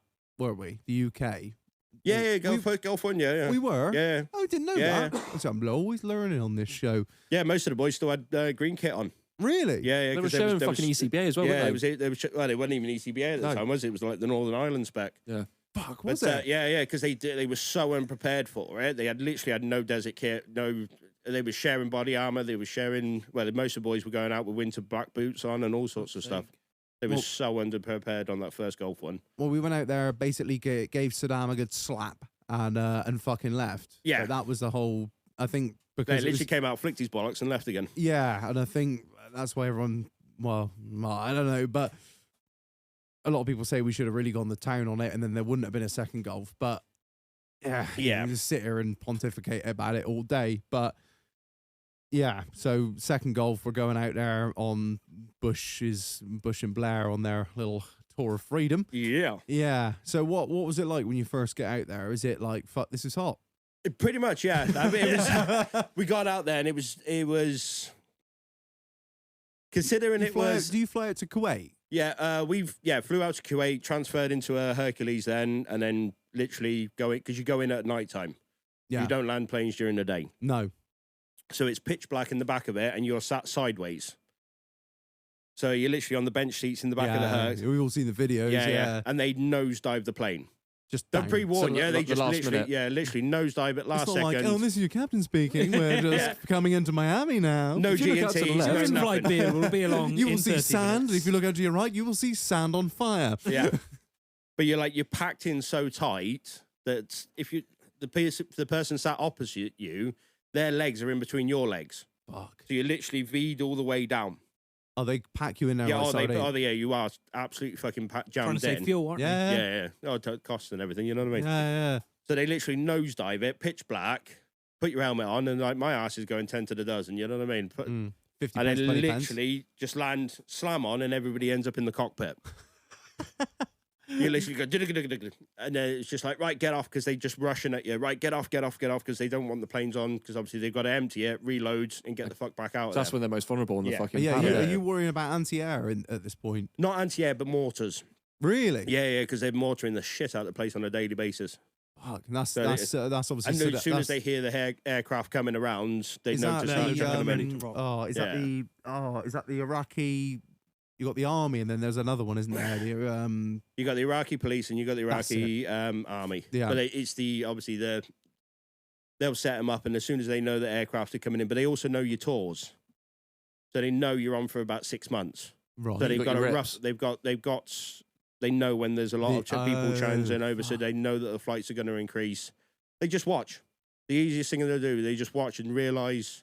Plus, they obviously got loads of folks on camp working, doing cleaning the shitters and everything else, and they just feed back information. So and- you're obviously employing a lot of locals in the camp Yeah. as well. Yeah. The same with like Afghanistan as well. Like when you they call it like a rip in and a rip out. Yeah. So like when that big fucking changeover is happening, it was always the time Everybody when else everything knows. got tasty. yeah. And then like you get out to your patrol base and that, and then like after a fucking few weeks, a month and that, it's like Kills fucking right hell. out. Yeah. Yeah. Well, sometimes it does, sometimes it don't. But like most of the time, yeah, it's fucking hell. It's alright, isn't it? Are you when you get out there? How long was how long is it since we've declared war on Iraq? I went out the first time about 2005. Right. Okay. So there's been a few. The first Telec I went on was Telec 7 I was on. I did Right. 7, 9, 10 and 12. Jesus. So I did half a 9, half a 10, but I volunteered. I didn't go out with my regiment with that. I volunteered to go out. Oh, you can volunteer to go out with another regiment. Yeah. And if, You normally got to go see a doctor for it, you know what I mean? Because they like think you're fucking... Why the fuck do you want to Think go? you're fucking Yeah, tapped. pretty much. Are you really? Because I did 6 months out, come back for 4 months, and then went back out with my regiment for another 6. right. So it was... Like I say, I volunteered, but I was in a lot of financial debt at the time, so I sort of went out to save money, basically. Yeah. No, I completely understand that. But yeah, so I went out with my first tour, and we had cut down Land Rovers, soft skins. This was, I think me and you spoke about this back along. Was that the Wimix? No, this was they weren't even Wimix. They were just literally bog standard. Oh, was yeah, it? 90s. just the 300 DIs, not Yeah. not even no turbo. No. They go on forever. With a little bit Yeah. of chicken wire down the side, like. This was I was reading something, watching something a couple of years ago about how hugely under prepared we were. It was one of those. It was they did a battle risk assessment. So when on my first tour, we were down at a place called Al Fal, which is the southernmost point in Iraq, and we were basically there to watch the border. And it's the last point that the oil reaches the surface before it goes out to sea. Yeah. So it's like a security checkpoint kind of thing for the oil, because obviously everything was there about the oil. But we were there purely in literally cut down Land Rovers, and it was like, oh, because you're out there, it's fine. Nobody's really going to shoot at you. Nobody's really going to bomb you because it's the arse end of nowhere sort of thing. It's only if you go into the cities, you've got to have armor. But obviously we had to go into the cities to get back up to the big bases. Fuck. We're just cutting down literally. And they're just, you're easy pickings. It's something like that. Yeah. It was We say soft skin, that's like literally a Land Rover. yeah, it's just There's no armor in no fuck all. just an absolute bog standard Land Rover without a roof. Fucking hell. Because they took the roof, they take the plastic roof off and gave us some chicken wire and a bit of camo netting. Like you can dent those doors by leaning on them too. Yeah. That ain't stopping. Buckle. That ain't stopping a 177 air I ain't pallet. stopping a catapult round. No. And the first time I ever got shot at was in one of them. And it's a bit of a double-edged thing because we were shot at by the Iraqi Defence Force boys that were looking after the oil that we'd been training. They got it wrong. Yeah, they got us wrong. But they didn't actually hit anywhere near us, so it's... Well, you ain't in a Hilux. It depends, Trained them well then. Yeah, it depends how well we trained them, sort of thing. Well, yeah, that's They do this for a fucking... You want to watch out for the blokes in turbans and Hiluxes. But it was literally... I was in the front vehicle with a lad called Bruce Lee. And I'd said to him, it was like... I said, is that fucking gunfire coming over? Because I could see the flashes. And he was like, oh, could be. So he literally gets down and starts looking through the old SUSAT at what's going on. We then get rounds come over the head. And it was just like, yeah, that's gunshot. The lad driving guns it. And I fall out the back of the Land Rover. And we had what's known as the Elvis suits on at the time. They were called Kestrel body armor. So you had a small little plate that covered your heart. But the rest of it was just stab proof. What? But it was literally like a t-shirt but with What? big What? fucking collars. Why? Because that's all we had. And we had to share it. So literally for 6 months, they didn't get washed. Oh. And they were constantly being swapped because you'd literally come in off patrol, take it off, drop it on the ground. The next patrol would be coming in, picking them up. You didn't have enough Just kit. didn't have enough. And I literally, I fell out the didn't mean to back. take the piss when I said like we were wholly unprepared. Oh, but no, we were. Literally. This is I'll put me 5 pence into this and then I'll leave it be. But like, it just, I think, upon retrospect, I've not served, so my opinion is pretty much invalid. But it seems like we were dragged into this awfully fucking quick and wholly unprepared. Like Yeah. I was reading this. I was just saying about doing this thing, watching this thing about how in the air, like throughout Iraq, the Ministry of Defence was taking advice from people on the front line, saying, "You put us out in our fucking Land Rovers, soft skin Land Rovers, Yeah. and we've got no protection." And after a while, they're like, "What do you want?" They're like, well, "We want fucking armor." In all honesty, I think a lot of lives were lost unnecessarily. Mm. Purely because the lack of kit and equipment. Yeah. Now, don't get me wrong, after Telex 7, which was my first tour, there must have been a massive cash injection. And I mean, we're talking millions because the electronic countermeasures and stuff like that on my following tours had just gone up and up and up and up. It must have been weird coming back for another tour and just seeing everything's Yeah, it was new and completely shiny, and yeah. you're like, "Where's the X, Y, and Z?" They're like, "Fuck, we haven't used that in months. Fuck that off. We got these things now." Yeah. Oh, it was horrendous. It was so different because like you weren't allowed outside of the camps then unless you were in armor. Oh, and And, now, like- there you were sharing one fucking Yeah, suit. Like, Yeah. And like when on my third tour, then we were back into tanks, or it was in the Bulldogs, the 432 Bulldogs, yeah. and then it was a really weird reversal of how it should have been. We should have ended up in the soft skin vehicles Yeah, And it will be starting in all with the hard nice. stuff. and started with all the armor, but we did the opposite way round. Started off at the most dangerous thing with the least prepared Yeah. kit, and then by the time it's all quiet and fucking down, you're armored to the teeth. And, Yeah. I you mean, know, somebody made a fuckload of money But that was You know the what I same mean? with- Supplying Weird that, everything, isn't it? but- It's almost like war. It's almost like it's an No. industrial military complex. Who would think it? Yeah, Because it was like that with the crazy. Herrick tours as well with Afghanistan, wasn't it? Because like the engineers, when they were rolling out, they were going out in like soft skin plant, like as in just a fucking Just digger a painted digger. green. Yeah. And then like obviously I was saying about that lads who was in my first regiment. Obviously I'd never met him, but he lost his life driving a 6-wheel like tipper truck, and then after obviously the accident happens, they up armored the vehicle by putting sandbags in the footwells. yeah. Just to stop protect it the lads from from the up blast, blast. yeah. Yeah, they have those little plates that they sort of That's stuck right, on the yeah. door. And it's And it was like, just like, if you get shot through the door, you'll be fine, but with the window, you're fucked.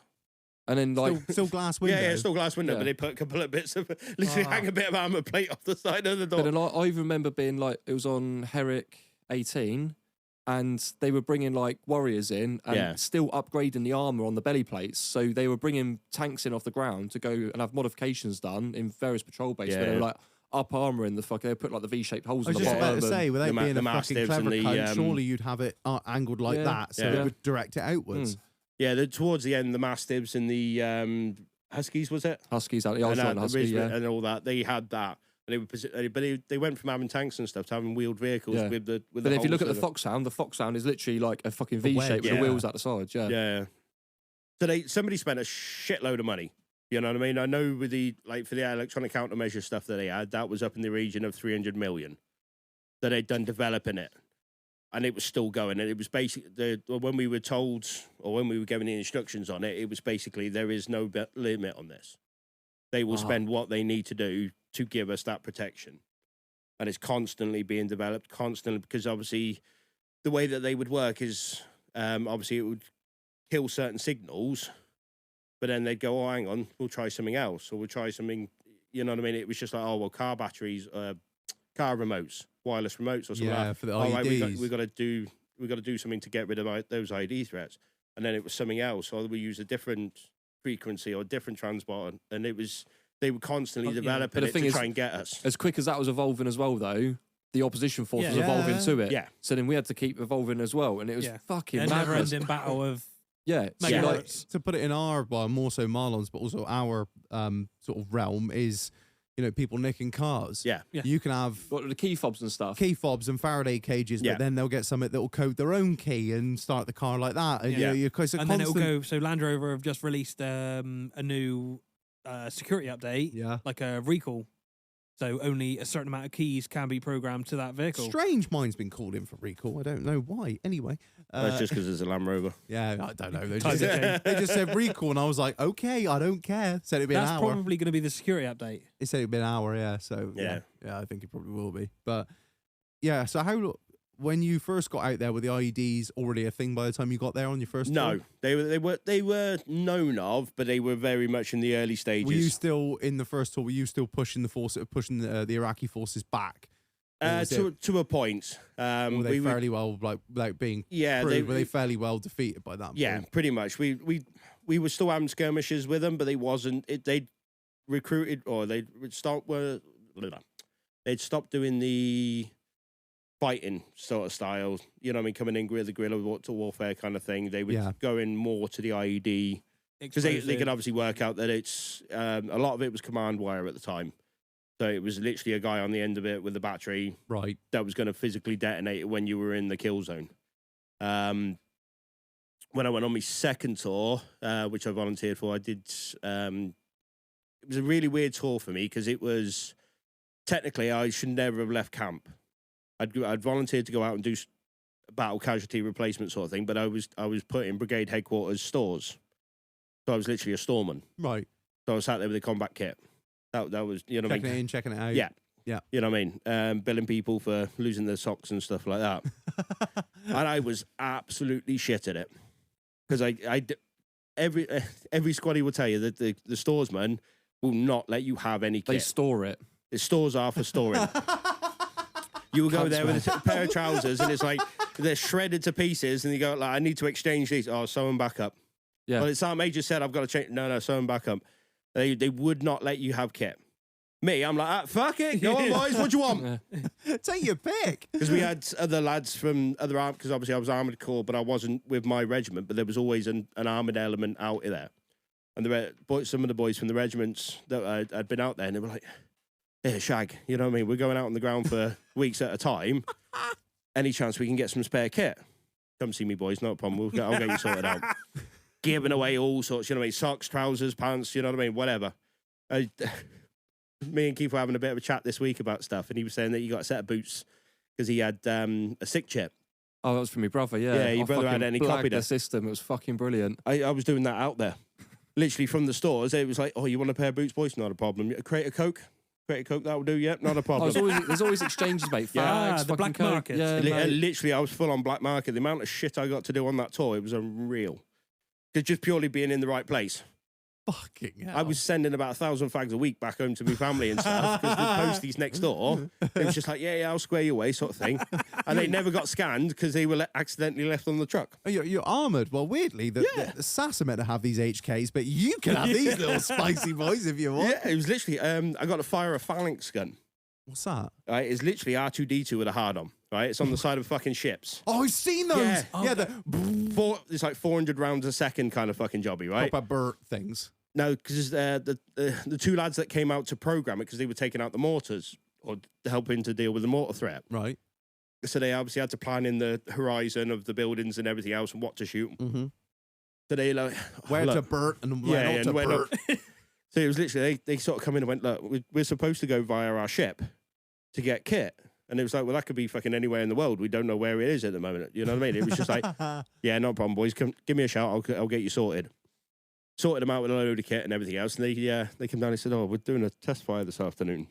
Do you want to come down?" Keen or no? Fucking damn right. Here's your jackets and your socks. Let's go. Because I had a GMC pickup, V10 bad boy thing. Ooh. Fucking huge it White was. Fleet. Yeah, proper. Fucking ragged the living shit out of that thing. 120 litre tank. I was filling it up twice a week. You know what I mean? I was only on camp. But it literally, it was just like, yeah, can we, you want to come down and give it a test fire? I was like, fucking, I'll be there. Fucking.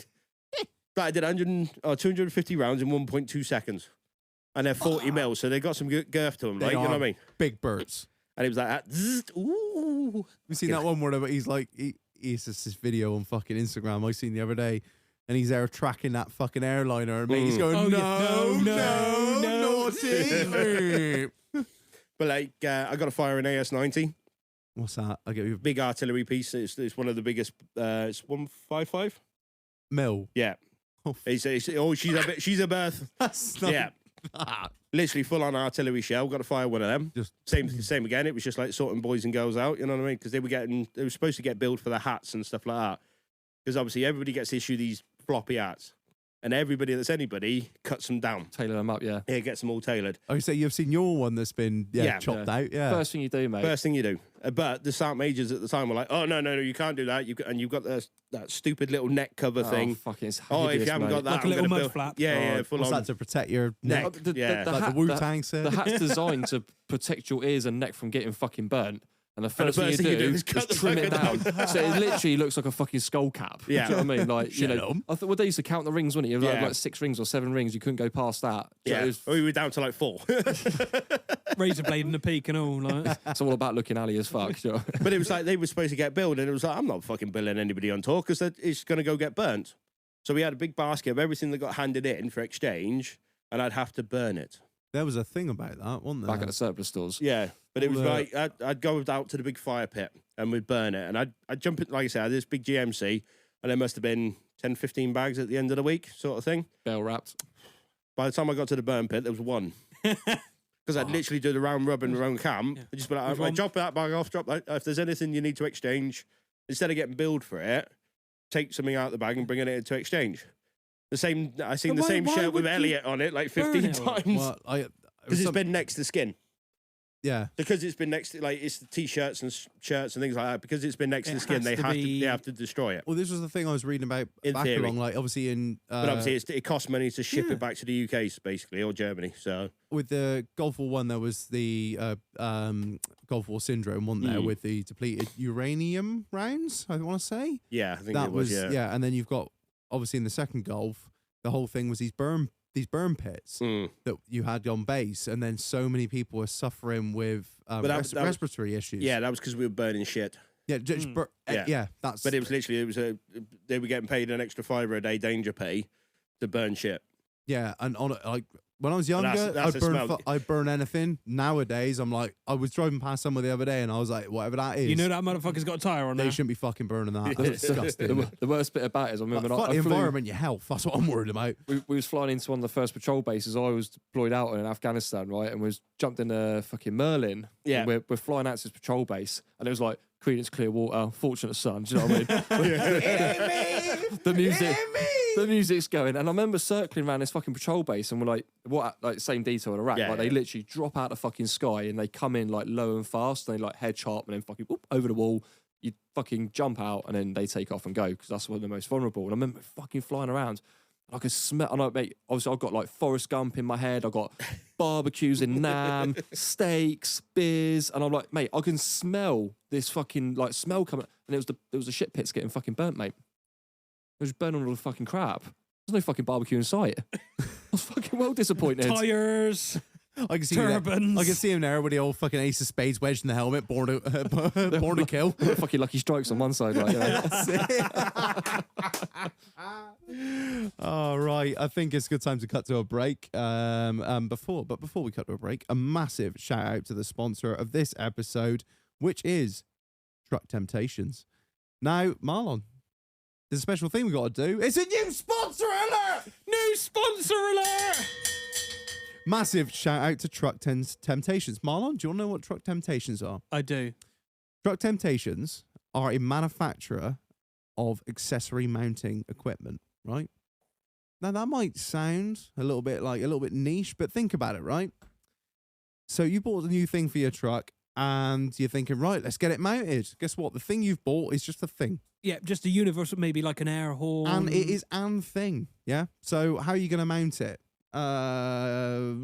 Cable ties? I go online and look at how I'm going to mount this truck accessory. Nah. So what could you do? Could you try and make something yourself? You could, but the R&D involved, maybe Yeah. you'll need some specialist tooling. Do you know what the other problem is? Is that you'll end up drilling holes in places. And some places you don't want to drill No, holes you don't in. want to start drilling holes in things and that. No. So what Truck Temptations do is they make specific and custom-made accessory brackets. So it doesn't matter whether it's a name board, an air horn, a spotlight, a mud flap, your Michelin men, your beacons, everything. There's no drilling new holes in the wrong places in your boss's lorry. That's the main thing. All of these things that Truck Temptations make are already, they fit into existing mounting points. That's brilliant. Exactly. This is like that kind of just literally. Can they just take my credit card now? Is it? It's one. Yeah. It's if you think about it, like, doesn't matter what you buy, spotlight, name board, everything, they have a piece to fit your Volvo.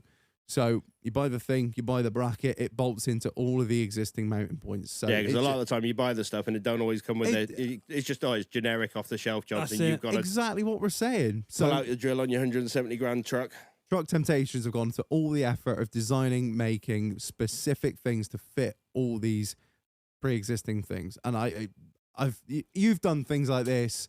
I've done things like Made this. custom brackets up to do certain things, but you never get it quite right. No, and there's a fact that there's a firm out there that are doing that. So massive shout out to Truck Temptations for sponsoring this episode. If you have a Volvo and you're looking at buying accessories and you don't fancy drilling holes in your boss's lorry, these are the guys to go to. So they are currently exclusively available through McCallum.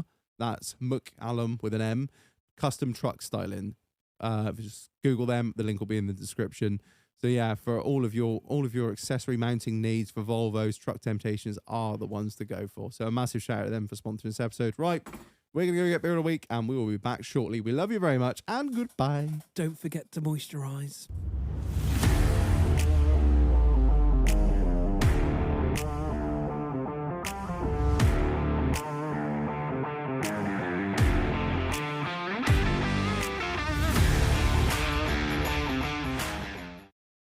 And we're back, but before we get into beer of the week, a massive shout out to the sponsor of this episode, the Automover. Marlanis. Regulus. The Automover. I was just chatting with him today. I was like, Shag, is there anything else you want me to put out there into the Automover universe that you have created? And he was like, Drive. He said, just remember, it's not just cars that I move. Not No, just no. cars. No, the Automover moves anything with wheels. Like we said, we've plugged it for months. We've plugged the Automover, but right, Marlon, you're buying a bike. Yeah. It's non-runner, or you ain't got Standard. or you ain't got your ticket. Push Or you bike. just- That's still or be it's- non-runner with you. Or it's pissing, or it's the middle of winter, it's frozen solid, it's pissing down with rain, right? What would you instantly think? Oh, I'll get me mate with his van and we'll try. We'll try and put it in the van. I have ratchet strapped bikes down in Ifor Williams trailer. Let me tell you, that is not a safe way to transport motorbikes. I've taken the belly pan off a bike trying to put it into the back of a van. It's such a ball ache, right? Not only that, caravans, right? If you've not got a tow hitch, or your van or your car's not big enough to tow it, but you're buying a caravan, you don't know what, you're buying it for whatever reason. Just get somebody who does this for a living. Just get in touch with the Automover. They are qualified, professional, insured, and reliable. These are the things that you look for in somebody who's going to be able to move something from point A to point B. Like we mentioned in the last episode, live vehicle tracking, walk around videos when they get there to make sure what you're looking at that you are happy with. It's not just like, oh, turn up, pick it up, fuck off. Like it's all about you. You're the one that's paying, you're the customer. You are priority, and you're like we said before, a dedicated load. You're not just being chucked on the back of a BCA lorry, fucking 14 cars high, 3 millimeters from the car in front. Mate, he's banging a door into the side of the trailer. No. Your car is the only car, and that's the only thing he's worried about, is picking it up, collecting it from the seller or the buyer, whatever you're looking at, and getting it back to you or to the buyer. That's what matters. And you can't go wrong with one man and a trailer dedicated load. This is the main thing about the Automover. You are number one. You're not a number. You're not just another. You're not another tick list on a roster sheet. You are Completely tailored experience. It for is, and yourself. that's the main thing when it comes to stuff like this. At the end of the day, if you're buying a car and you've spent, doesn't matter if it's 3 or 50 grand on it. It's still it's not an insurmountable amount of money. You want it to be looked after as you would look after it. as you would look after yourself, and this is the kind of experience you're gonna get with the Automover. And there's plenty of cowboys out there, because I passed one the other day on the M4. He had one on the back and he hadn't even strapped it. I swear to God, literally driven it onto the back. It was a 73 plate. Driven it onto the back of one of the little van ones. Honestly, And was holding on the handbrake. I have seen How it didn't bounce off, I don't know. Don't understand how these dealers do these, deliveries and stock transfers with these absolute cowboys. You see some rotten out old fucking Maxus or an LDV. Yeah. Smiley some face transit, Just like. absolute piece of shit with an absolute spanker on the back. And you're like, he doesn't give a fuck. Yeah. But like No. I say, it didn't even have a single strap on it. So how the hell it didn't bounce off and end up on the bloody Yeah. hard shoulder? Well, it possibly did after he seen it. But It's terrifying what's out there. if And you're going to do it, you got to use a professional like the Automover. literally, I'm halfway. I don't need the other half. This ad read. I got fucking half for a day doing it for me, man. Yeah. So massive shout out to the Automover. Get in touch. www.automover.co.uk. All the links and details are in the episode description. Get in touch. Let him know that we sent you. Be great, because he might continue doing the podcast if you used them. They'd be great. Anyway, Just slipping into Putin's DMs here, see if the Automover goes to the Ukraine and move all these old fucking tanks back. We could have our own fleet. keen for a scrap run. I don't know. Right, Marlon, beer of the week. Yeah, Reg. Let's go. Reg, beer of the week. Yeah, I had to message Marlon for this beer of the week. I think these deserve glasses before, as you're doing the X, Y, and Z and the Biff, Jeff, and Kipper. I'll get some glasses because we'll need them for these. First of all, set the scene. So there's a company called Rutland. It's a brewing company. We've reviewed a lot of their beers in the past. Some of them have been great, some of them have been shit. They once a year they do this release of this beer called Putty, and this is what you got in your hands now. Anyone that's listening that knows the beer scene knows what this is. I have been trying to get my hands on this for 3 years, and I've always been too late. It sells out so quickly. It's like literally, it's gone. They do it once a year, and it's meant to be the creme de la creme of IPAs. This is double IPA, but yeah. I text Marlon. I was like, "Oh, Shag, forgot to tell you, had a bit of a business expense on." I hope you don't mind. Pinged up on a Monzo, like, how much? For how many cans? I spent £47 on 6 cans of beer. Fucking hell. That'd be fucking good. I have been trying to get hold of this for 3 If this years. doesn't get a 5-star, this is really not going well. It might not, but I had to. I We're just pinging the had other to two get on involved. eBay to try and like recoup some costs. It's become a bit of a cult following in the beer scene. I've been sort of, I've had me toe in the beer scene for a while, and I knew I had to get my hands on it. And I got an email, and I was like, "It's live. Get in there." Like the t-shirts sold out before the beer. What? I don't ask me, mate. It's a whole cult thing. I'm not that far into it, but I saw it was on there. I had to get 6 cans because beer of the week is drink of the week, beer of the week, whatever you want to call it. It's been our thing for 3 years now. And if we can't get hold of some of the most elusive beer in the UK craft industry, then what's the fucking point in us existing? So, Marlon, without any further ado, could you please possibly read the most important marketing bullshit of this entire podcast? Well, I'm a little bit disappointed in the marketing bullshit. First brewed in 2017 and remains unchanged to this day. Huge, pillowy body, slight orange golden tinge, and masses of creamy, dank hop saturation delivered upon every sip. It's a journey. 440 can, 8%, deeper. Which is a double IPA. I was about to ask you what does that bit. I looked on there. It says, yeah, deep. What the fuck's this? Is it like a misprint? Double IPA. I've gone full doghouse spec. Ooh. I have not got the right glasses. We've just gone for Guinness glasses, mainly because they're not nucleated at the bottom, so it's not going to make it fizz. Right, this is most important can crack of all of the years we've done this. I've heard some raving reviews about this, so I did see Tiki Jungle Bar got his as well. yeah, and What's the smell to it? and the Patriot. Yeah, it's meant to be mega fruity, real thick. That is, Oh, she's got 2 shit. C's. That's look like pineapple at the juice. colour of it. Yeah, It looks like orange juice, doesn't it? it's a cloudy boy. I've gone a bit over the top on the pour here, so I have to let it settle down a bit. I heard you were good at the head, Reg. I I do. don't know who told you that. They were fucking lying. I do frequent a public bathroom.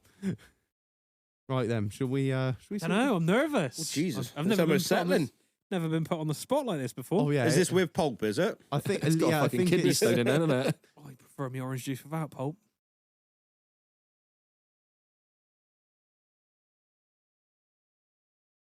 strong. It's 8%. Don't know if you missed that. It looks like pineapple juice, and it's got a fucking fruity kick to it, innit? Mm. And it's thick. Yeah. I'm a Guinness drinker. Like that is. That's thick. Yeah, you need Half a a knife and meal fork with there, that, don't isn't you? Oh, there's so much there. There's so much going on. Like you say, it's thick. But I think that's I don't know whether it's the whole ethos of it is just like, fuck it, just send it. I think putty's definitely the Yeah, fucking right I- name for it. Just about to say that is very. Bit in that, yeah. It's almost like a juice. Yeah, but like you see where like 8% is quite a strong beer. Yeah. It is, And yeah. It tastes like a strong beer. It doesn't taste It's not. too strong. It's not kicking a shit out It's of not you. like the a- old, do you- was it Firebox? Oh, Remember? we had something, didn't we, that was like 8%, and you were like, fucking, you could feel it coming out your nose when you breathed out. Like, Jesus. If you didn't know that was 8%, you would have no idea. Like that's You know it was 4%. a stronger beer. You'd say it was like up around the 5.5.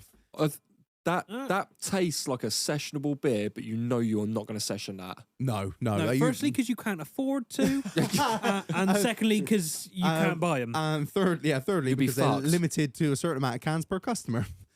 So, yeah. Which is just as well for your bank balance. Yeah. Good thing we got a business card.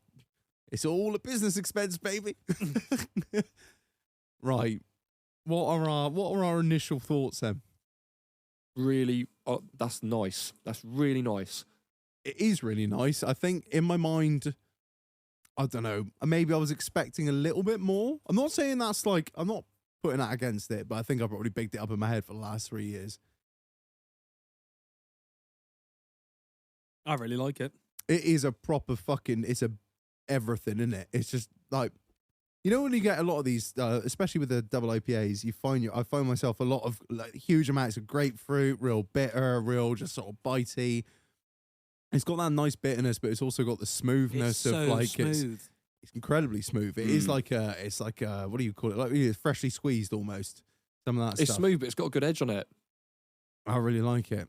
It's almost an optical illusion because you look at it and you think it's fruit juice. You Yeah, do, I was gonna literally. say, You yeah. can Fucks see with your your head, kids doesn't it? having that, you know what I mean, and wouldn't think twice about it, It's especially the strange, head's isn't gone it? Like down now. where the glass sort of trims in a bit there, it looks darker in the middle Yeah. and then lighter at the bottom and lighter at the top. It's as almost well. like the pulp setting kind of thing. I think that's what it is. I'd be interested to know what actually goes into it. does We've look not like pineapple juice, doesn't we've it? not Yeah. really Yeah. done enough. What did you say was in it? I was too busy getting glasses when you said the marketing bullshit. Stuff and things. I know it's got mosaic hops and Galaxy and Azaka. Yeah.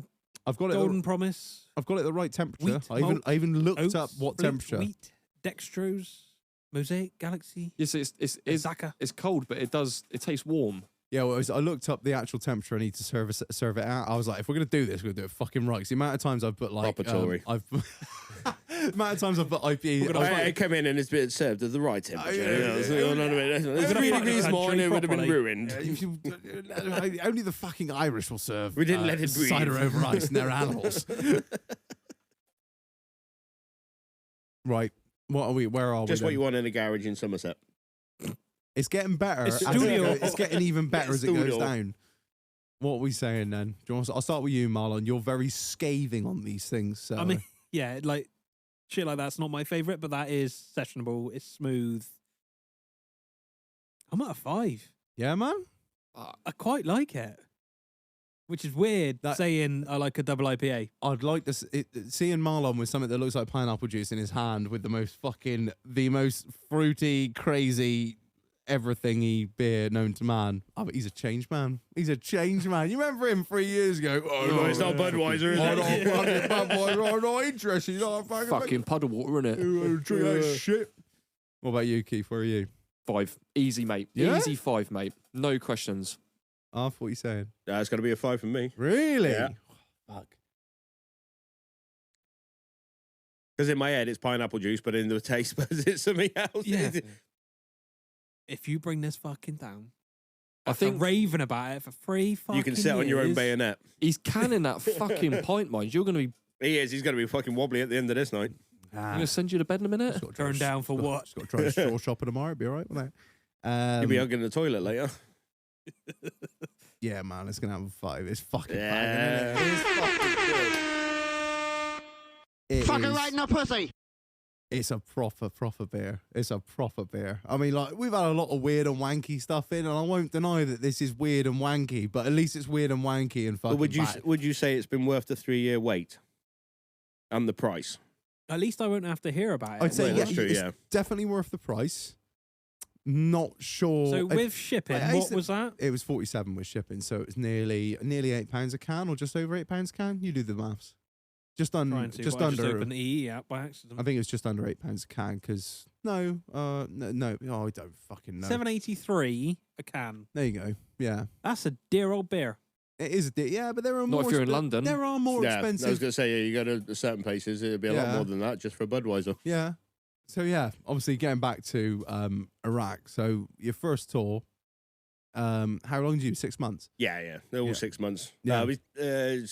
With that changeovers and stuff, it was about 7 months. But Was that the fruitiest tour? my Spiciest tour? spiciest tour was my second tour. Really? Yeah. What, in the stores? Yeah. Fuck me, that's It some sounds bad really, really stupid, but because I was in the stores and I was brigade headquarters, I got involved with a lot of people, or Right. a lot of senior ranks. So it was like they'd come in and get the kit or the boots that they wanted, and I was doing a lot of dodgy shit with that, getting them fucking Allegedly. decent boots Yeah. and all that sort of stuff, allegedly. But they were like, fucking hell, no 12 Lancers, your armor coin, what the fuck are you doing in the stores? And it was just, I volunteered to come out. And they were like, we're short of a commander, or we're short of a driver, or something like You're that. trained on X, Y, and Z. You're trained on this, and yeah, and it was like, yeah, I'm trained, I'm team medic, I'm this, that, and everything else. And they were like, fuck, if we can clear with your QM, can you come out and do bits and bobs? And you're like, yeah, fuck it, why not? You know what I mean? That So I'm here already. QM Keith over to my military consultant. It's the quartermaster. Thank you. Yeah, and that is the what's Stores boss. okay, right. Oh, I cool. thought that was the person that did the meals. What? Uh-huh. Thought I was the person that did all the meals. Food? Yeah. No, it's like a chef. That's a slop jockey. Yeah. Oh, the Bit like nicknames for because we were known as donkey wallopers because we were cavalry. The artillery are known as drop shorts. Oh yeah, For obvious reasons. I've heard that one from him many a time. Or cloud punchers, Yeah. depending what variant they were. Cloud punches. Oh fuck! So you just get dragged out into Yeah, it was literally a case of right, off we go. There we go. You're off doing this, that, and everything else. So the courtmaster wouldn't let me go during the day because he was like, "You work for me, so if you want to do it, you do it in your own time in the evenings and weekends, sort of thing, when the stores aren't open. So if you want to do that, Like part-time job. yeah, pretty much a bit, like, earn yourself some pocket money kind of thing. yeah. So it was just like, yeah, fuck it, I'll go out and do it. But I got because I'd volunteered for so much random shit, I ended up in really weird scenarios. Yeah. So there's times that I shouldn't have been on planes or shouldn't have been in places and got to do so many weird and wonderful things. Got to do some nasty shit as well, but it was, how can I put this nicely? I suffered off that tour. Even though I got to go into some great places and do some great stuff, I basically had to shoot someone. Or it was he was young. So when we stormed into the building, he had an AK with him. He was a fighting age male. It turned out he was 15. You know what I mean? But he ended up with a double tap into the chest. And I struggled with it. I didn't struggle at the time. It was what I came to do. You know what I mean? It was just what I did. But when I got back to the barracks afterwards and sort of when I come off the tour, I struggled because of his age and the scenario. So if you can imagine, obviously, for a lot of these people, they are there defending their homes as far as they're concerned. You know what I mean? It's the same as if an occupying force took over the UK. You know what I mean? You'd be sat there with shotguns going, you can get the fuck out of my place. You know what I mean? Helicopters landed near their roof. You know what I mean? Explosions have gone on. It's middle of the night. You're woken up. And everybody's got AKs. You know what I mean? One in every house. wasn't it? Literally, multiple in most houses. But it was just... He had it pointing down to the ground. As he's come in, obviously I've gone through the door. As I've gone in, I've spotted him. And he's gone to raise his weapon. Now, I don't know if he was raising it to aim at me or raising it to surrender. Split second. But it was down the side, and it was one of those, I was a better shot than what he was. I wasn't giving them the time to work it out. But it was coming up.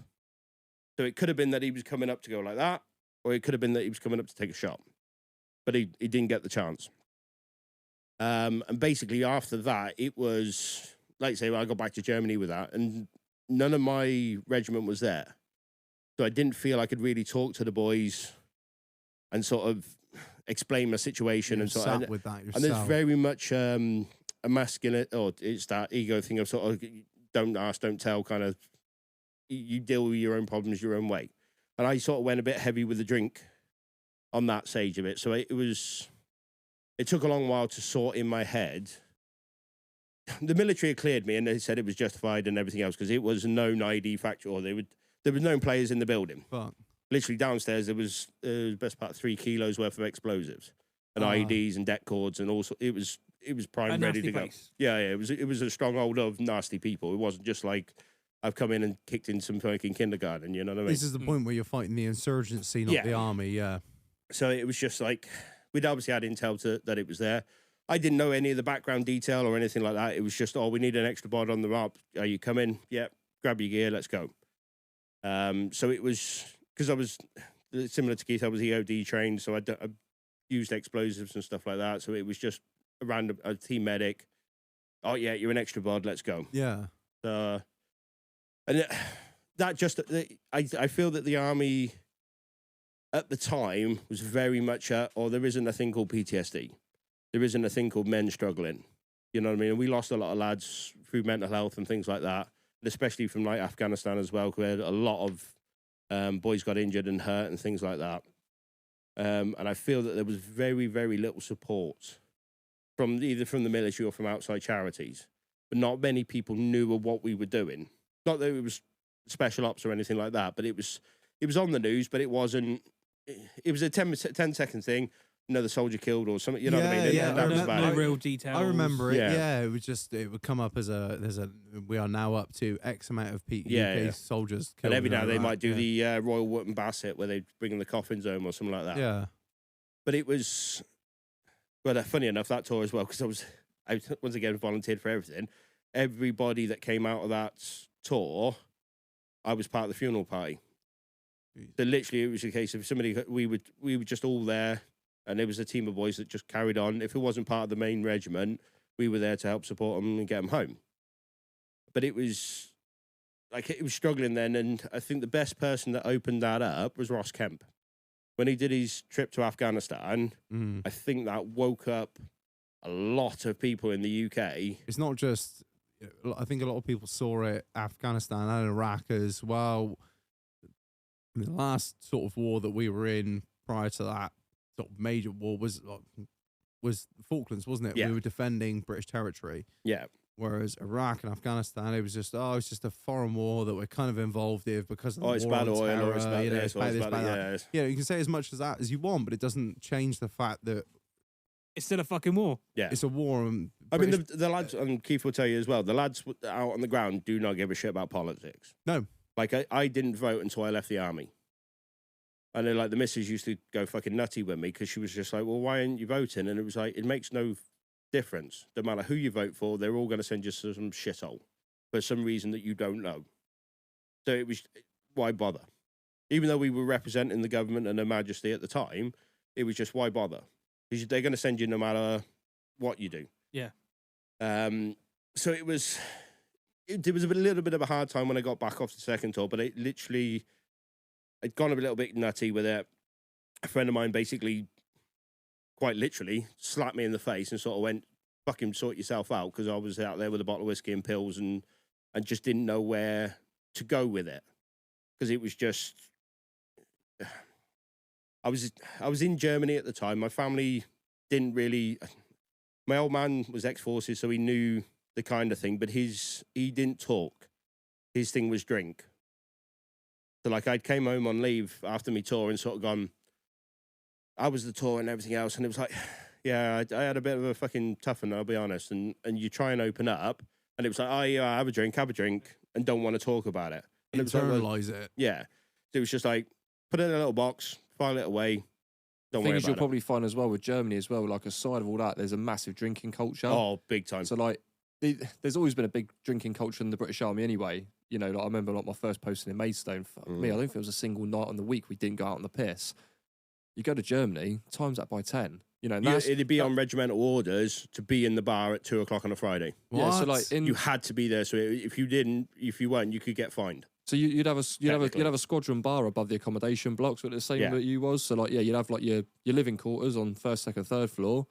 You'd have the troop Yeah, I was officers down by the in the officers, yeah, basement, yeah. and then up in the attic was a squadron bar. And like literally, you'd go and do green PT on a Friday. You'd knock off, go straight in the squadron bar. Yeah. The only time that bar got closed was between like 5 and 6 when you go down to cookhouse, go and get And it your evening meal. works. I think it worked out at the time. It was like 50 pence for a bottle of beer and 30 pence a shot. Thing is, don't get me wrong, I love the piss. Like, I fucking love the piss. But But we were invincible at the time. yeah, Because but you that's just the thing is Yeah. it can get to a point where it's detrimental. Yeah. Especially if you're going through shit and you're dealing with shit, drink is not the fucking answer. Getting fucked up But it was the it might help in the short term, but it really yeah. Short term. You're just But it was, pushing it it was the deeper and yeah, deeper, it was the deeper it was down. always the cover. yeah. That was the thing. It was always you had to drink to be around the boys, or you had to drink, and it was just the way. It was the atmosphere. It was the way it. It's an easy way to mask things as well, because when you have got a big drinking culture like Yeah. that and you've got stuff going on, it's an easy way to numb that feeling, them thoughts and pains, isn't it? Because So like it I takes you literally away knocked drink somewhere on the else for a head, minute. and a lot of people thought I was strange because I didn't drink. And they'd be like, and it was always the question, why? Why don't you drink? Well, I don't really fancy it. Yeah, but why? And you got to ask more questions about why you didn't drink rather than being Yeah, but then absolutely pissed at the if fact. you were to open up, then they're like, oh, I don't fucking hear that. But it was just Oh, like, just I get don't- on with it. Have a pint. Shut up. So it was a really weird one because, like I said, I wasn't with any. At least like with my first tour, the first time we got shot at, we ripped the piss out of each other. You know what I mean? Because I fell out the back of this Land Rover and literally held on by my foot, dragging along the fucking thing, weapon bouncing around and everything else. It was hilarious, you know what I mean, when we got back to camp and we could share those stories. But because I wasn't with my regiment, they didn't know. And but we were literally, I got back and it was right straight into training for the next tour. So straight on pre-deployment training and just focusing on going back out again. No time to decompress. Yeah. But then you'll find there's a lot of lads as well who'd like lie about their sort of mental status as well to be able to still go back. Yeah, so, I'm fine. Because like, you don't want to get that stigma and don't want to get it. kicked out or something like that. You're worried about what's going to happen if you come up and say, actually, I've got an issue. Because you're supposed to be hard as fuck as a squaddy. Oh, nothing bothers you. We're all fucking human at the end of the day. Like, we used to have lads lying about their like mental state to get back out on a tour. Like, I won't mention no names, but I know of a lad. Okay, he was on my tour. He'd done a previous Telic tour, and I think it was his Telic tour that kind of fucking messed him up a little bit. And he basically put all the right buzzwords out to the shrink, and he was like, "Yeah, no, you're sound, mate. Let's go." And But he deployed out with us, and I think it was like halfway through the tour, he just like that was it. He kind of fucking lost Broke it and gone down, like, yeah. I'm kind of done now. I remember he got to one of my mates and literally handed his gat over and went, "I've got to get out of here now." Yeah, take that. And it's fucking funny as fuck, right? So he's handed his gat over and they're like, right, Centre 9 liner up. They bring the MERT team in. They're going to fucking basically medevac him out, get him back to Bastion. And you know what like the Yanks are like? They're all a bit fucking nuts anyway. And they've loaded him up on this MERT. They've taken a chaperone with him to like basically go with him back Looking to the camp. him. And obviously I wasn't there on the flight with them, but I overheard when he got back that they'd obviously flown him back to Bastion. And while they were on transit on the flight, the like door gun or whatever, he's obviously got like the fucking clown mask on his helmet. 'Cause you know what the Yanks like, they got all these, he's hanging out the window like playing noughts and crosses on the window with him, just like trying to keep him entertained. Like that's stupid shit they do. They don't give a fuck. So he's landed in Bastion, and then like all the fucking shrinks and doctors and all come over like, you know, how you doing, mate? You right? Yeah, Sam. How's your flight on the way in? Yeah, I was playing noughts and crosses with a clown on the window. Fuck it. Get him home, quick. Yeah. Fucking hell, dose him up. Can't write it, but yeah, like, and Because I think there was a lad with the Invictus Games. I think he was an RAF lads, and he was a flight sergeant, and he brought all the coffins back, and he ended up with PTSD. He'd never seen, but he'll openly admit he'd never seen a day of combat in his life. But it was just a constant barrage of coffins, and obviously bringing them back and everything else, and it just got to him. I think that's what a lot of people fail to think is that, you know, when Assumes that it people had to be talk combat. about like PTSD is like, you know, you've been subject to like fucking, you know, gunshots or IEDs or like fucking hand-to-hand scrapping with like the bad guys, but like some of it isn't that, you know. It can be a whole manner of different things. So, and you won't identify that in a person. Like normally you can't see it. So like we used to do a thing like it was a buddy system, wasn't it? Like you look out for your oppos and you can normally get the telltale signs in that. But you know, like you're saying there, being in Germany, the hardest thing is like you get back, I feel like shit, fucking have a beer. But it's so normal for people to get on the piss. You can't fucking tell the difference. Do you know what I mean? And they're making things fucking worse for themselves. So it's like you're pissed so half the fucking time. The only real way you find out that people are fucking really struggling with shit is when they go, I'm a celebrity, get me out of here. Like, I feel fucked. Do you know what I mean? Like, and they hand themselves in. You know, they're trying to blow start a fucking shotgun and stuff. You know what I mean? Or take a couple of rounds to the back of the head. We had it in Germany. Like again, one of the lads that I know of. We come to camp one morning, and next thing, the whole camp's on fucking lockdown, and we found him between two ISO containers on the back of camp. He'd gone into the armory, picked the gat up, and fucking gone. Bloke had a missus, kids, such a lovely fucking bloke. The thing is, everyone sort of goes, how do you get the ammunition? But there's fucking tons of it. Mate. We had C4 in my webbing on a regular basis. It was just left in there because it burned really nicely. So if the weather's bad and you're trying to cook some food, try and get your old hexy blocks going, you had a bit of C4 switch, light it up, fucking poof, get your tea going and stuff. But it was readily available. You'd always have something around. You're in a fucking war zone. Yeah. Well, no, this is just in camp. You know what I mean? It's not even fucking in war zone. This is just in camp. I brought smoke grenades home. You know what I mean? Allegedly, obviously. But you know what I mean? Allegedly. Yeah. But it was just the way that was the atmosphere with it. I mean, like Keith was saying, it's not necessarily that you had to see combat. On my second tour, there was a lass called Hannah. Fucking lovely piece she was. Really, really nice girl. But she was absolutely terrified of mortars. She was a clerk, so she didn't leave camp. She sorted admin and your flights home and all that sort of stuff, you pay. So she didn't leave camp. So the only thing that could get her was a mortar or one of the rockets coming into camp, right? She was absolutely fucking petrified. and we were blasé as fuck. You know what I mean? Mortars coming in, we're sat there having a fag, you know what I mean? Trailing around, sat there with shorts and t-shirt, and they were like, oh no, you get on the deck and everything. And she'd be on there, body armor, helmet on, hit the fucking deck, you know what I mean? Under the hard cover. We're still stood there fucking having fags because we were seeing combat, so to speak, and we'd going outside the wire. So it was just like, but you'd learn. Relatively normal to you. Yeah, but you'd learn the sound. And it was Yeah. you'll know yourself, there's a whistle, or there's a certain sound of it coming in. And you could tell by the sound whether it was close or not. Yeah. So you're like, I know, because normally it would be early hours in the morning or something like that, because they try and fuck with your sleep pattern. But you'd literally crack an eyelid. Yeah, that's not close, and go back to bed. Get your armoured DOS bag out. You literally armoured sleeping bag and just be like, yeah, I'm all right, go back to sleep. It's normally like I remember the first week when I was out on the ground and we had the artillery with the light gun, the 105 light gun. They were like obviously based where we was.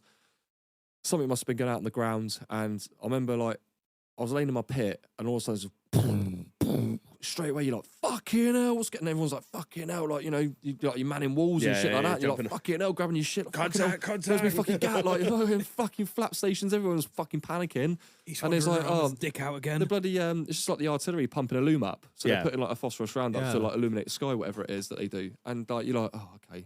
But then also as time goes on, like you say, the more time you go out there and you're amongst it and everything, you just get used to it. You kind of like you tune into what's going on around you. The next thing you hear like, it's, oh fucking hell, there's an AH up. Do you know what I mean? Next, hear the fucking hellfires going off. Someone's getting the fucking good news. Supplies from the skies. Here you go. See you later, mate.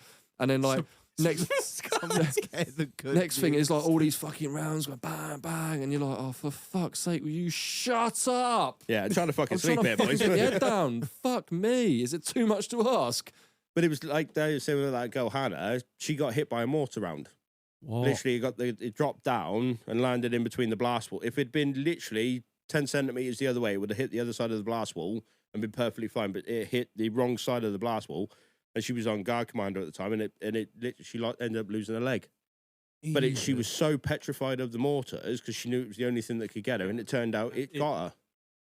And it was really weird. I don't know whether it was obviously bad luck, but it was just wrong place, wrong time, innit? Yeah, but because she thought about it so much, and we were so blasé, it was really weird. Because like, with you, was you sleeping in coffins out there? We were originally, and then we jumped into some American compound. What's coffins? Hand up. So the it's fucking lovely bits of kit there. Your bed is literally about a foot, literally a brick off the floor. So you've got a mattress on the floor. You got ballistic bricks around you, and then about an inch above your nose, lying down, a massive steel plate. So if you wake up during the night and you're not sure, you're going to knock the fuck out, and then like 2 layers of sandbags over the top of you. So you literally have to sort of shimmy yourself into the bed. That's for mortar and rocket. Yeah, mortars and rockets, basically. But you were literally in a little cell, so the blast blocks would go all the way around your bed space sort of thing, and every room would have the set, or every... They basically like compartmentalised the fucking buildings. There'd be like 20 bed spaces and sort of, and everyone would be blocked off, but everyone would have the same thing. But that was basically for the indirect fire. Fuck that! I couldn't. It was fun, like, you know. But then we went into we were up in Camp Charlie originally, up at the top quarter. Then we went down to an ex-American camp, and they were basically caravans. Hammocks. But it was literally caravans, en-suite caravans. There was 3 to a room and a shower. Tellies, fridges, the fucking works in there. They weren't worried up there. No, they didn't give 2 fucks. Was that due to the lack of contact? Or no, it was still on the same camp itself. It was just different type of accommodation. We literally went from tented accommodation where we were in the coffins to caravans, for want of a better word, with these three bed ensuite caravans. But they were like a metre or so off the floor. Because they was like, oh, if the mortars come in or the alarm goes off, you got to hit the deck. And it was like, well, we're already a metre off the fucking floor, so what's the fucking point?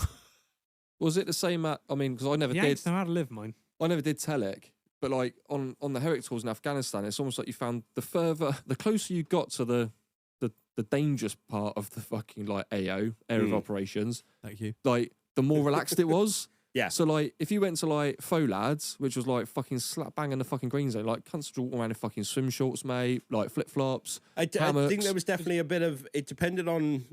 But then you like get a little bit further away, but Is there's that like kind less. of like don't shit on your doorstep? But then No, I think it was more along the lines of you and Keith would, you know what I mean, say as well, but I think it depended on the amount of fucking rear echelon motherfuckers or remps. If you were out in the sticks and fighting for your fucking life on a daily basis, you knew that whether you had long sleeves on or whether you had short sleeves on, it This didn't is make any what I was fucking going to difference. say. Whereas the fuckers back in the big camps with the Naffies and the fucking Pizza Huts and the Burger King and everything else, A little bit we're more tooled removed. up to fucking. They're like, oh no, it's got to be this, and we've got to be out. And because like, I mean, I've seen the videos, Kajaki, that BBC doc thing that they had, and that was basically they're in a fucking dugout on the side of a hill. If it's my day, it's my day. You Yeah, know what? If I and wear it's- shorts, it ain't gonna fucking matter a damn. Pretty much, yeah. It was just like if you land on an IED, you're fucked. Doesn't matter if you got one of those super Yeah, fucking suits don't matter on. what you got on, because I mean, I know Your the brains Americans are still gonna hit that fucking visor. That's yeah, the it. Americans had with the body armor, they had basically a bollock patch, and it was Yeah, it was a I've nappy. seen it, thing. yeah. It come through, and it was like an armor nappy. I've still got mine. It stinks. But like a lot of the boys were just like, "Meh." They just it was that really weird sort of vibe of if it's gonna get you, it's gonna get you, because like, and this is gonna sound fucking stupid, and hopefully there's a few squaddies out there that will go, they'll understand what I'm saying, but if something was gonna happen, I wanted it to happen out there, because if I didn't come back, I'd be remembered. I'd be on a plaque somewhere, or I'd be somewhere that at least if I was going to die, I'd die for a reason. Because we found that we'd lose more boys after a tour than on a tour. Yeah. They actually got a syndrome for it or something. It's basically called like Hulk syndrome or some stupid shit like that. Basically, you come back off tour, you've spent 6 months getting shot at, blown up, and fucked over. Do you think you're invincible? Do you come home, you have fucking 10 cans, go out and drive your car and crash it and die? Fuck. And we lose more boys after a tour than we did ever did on a tour. Like you say, so you think you're invincible. But then I think as well, it's Like this ain't nothing. I've been shot at. yeah, kind of basically. Like I love my missus to pieces, but she used to rip the fucking piss out of me because she was a bouncer for years, right? And she used to always take the piss out of squaddies because they were like, oh, they're fucking fannies. And she'd call them fannies, and you're like, hey, I mean, we've been to fucking war, and she's like, yeah, but you got a tank and body armor. You know what I mean? I'm working the doors, and I've got a fucking In shirt a black on. jacket, yeah. She used to, I love her to pieces, but she used to rip the shit out of her squad. She's like, oh, unless you got your tank and your body armor and your gun, what the fuck what can you do about it? Because your fanny's out in town. But it's, like Keith will tell you yourself, you can come back off tour. At the end of your tour, you have a decompression. So like for us, we went to Cyprus, and you have Down Tunnel Beach. Bloodhound camp or something, a doghouse. And you literally get sent to this camp in the arse end of fucking nowhere. And it's even on Soldier. So if you watch the series when they go out to Cyprus, it's the same fucking camp and it's exactly the same conditions. You've even got a solar shower. There's no heating on camp. It's literally done by the fucking sun. So if you want to shower at night time, you're fucked. But they chuck you in there. Yeah, I've been out Cyprus. But they literally chuck you in there. It's in the arse end of nowhere. They Throw a put load you in a of piss little at ya. tent. Yeah, chuck a load of piss at you and a comedian. Mandatory after a tour. Yeah. Yeah.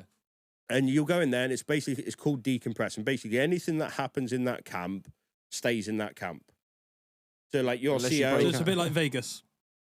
I never knew about this. yeah. It's basically to stop them killing civilians. Well, the thing is, what you got to remember is like What? when you've been away, Yeah. if you've been away on tour for like 6-7 months, whatever, right?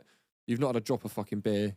You've not you've been subject to whatever you've been doing while you're out there. So the idea is that, you know, you come back, it's a very sort of social environment for the lads to kind of let their hair down. You know, here's a couple of cans of piss, Drink beer, have a and few a bit of beers, entertainment. have a barbecue, I think get it's some supposed to be like comedian a on, 2-can rule, but it fucking one in each hand. yeah. And then, yeah, literally, the idea is like, you know, there'll be a few difference of opinions. People might get a bit heated, whatever. 9 times out of 10, it's normally all right. And it's so that you don't come back to the But you UK, get off go down anything- Weatherspoons, and then fucking fill every cunt in down the local boozer. But if you've got an How- issue with somebody, say for example you and me, you know what I mean? It's like, well, if you hadn't done that, he wouldn't have fucking been killed, or if you hadn't done that, he would have been all right. It's basically one big straightener. Yeah, it's just you get it out on the plate, and it doesn't matter your rank, doesn't matter what happens, it stays on camp. So you could literally smack your CO. It wouldn't go down well, obviously, but you could technically smack your CO, and everything that happens on that camp It's stays on that camp. That's it. How long are you? 2 days. 24 hours.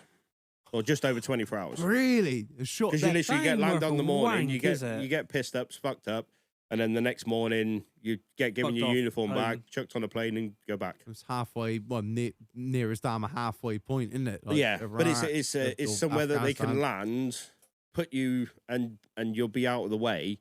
Doesn't matter if if you're UK troops or German troops, you are. Just obviously depending on where your flight's going to go back to. Then it doesn't matter which way you're Relatively going to go. central point. Yeah, you Like can a run. fulfillment center, isn't it? Yeah. Fuck. And do you know what the hardest part of tour is? Coming home. And that sounds stupid as fuck. I've spoken with Keith about this But at it's length. like for obviously the 3 tours I did, the third tour was slightly different, but like because I had my missus at the time. But you always see these welcome home parades and the lads coming off the buses and the fucking wives and the daughters and the kids coming fucking running across the parade square, and it's all lovely. But you But don't it's want that in fuss. But it's not the singlies. The singlies are off having a little line, going to the nappy, buying a crate of Stella and going back to the room. And they've got 2 weeks in camp before they see their family. And it's great for the people that are married and they can go back and see their families and everything else. But for the single lads, that's you. You're back in the block. You're sat in a little room by yourself going, oh, okay, nice. I could never. I mean, my missus come out and met me on my third tour, so that was a real nice treat. Yeah. And I didn't know anything about it, but it was just, I couldn't get my head around being shoulder to shoulder with a bloke, you know, multiple times in that tour, fighting for my life, fighting for the man next to you, literally being on the fucking verge of life and death for 6 months and then coming back to nothing. it's really fucking weird. But like you get 2 weeks leave, and that's worse. Because You literally come back, and hours previous you could be fighting, and you know what I mean, worrying about IEDs and everything else, and then you get back, every fucking noise, and you're suddenly in Tesco's doing a shop. Yeah, you gotta really you gotta switch onto it. You gotta like sort of compartmentalize how your like mind works with it, because I'm guessing you would have had R&R when you was away, so you get like your rest and recuperation. So long as like a week, 2 weeks, you'll get.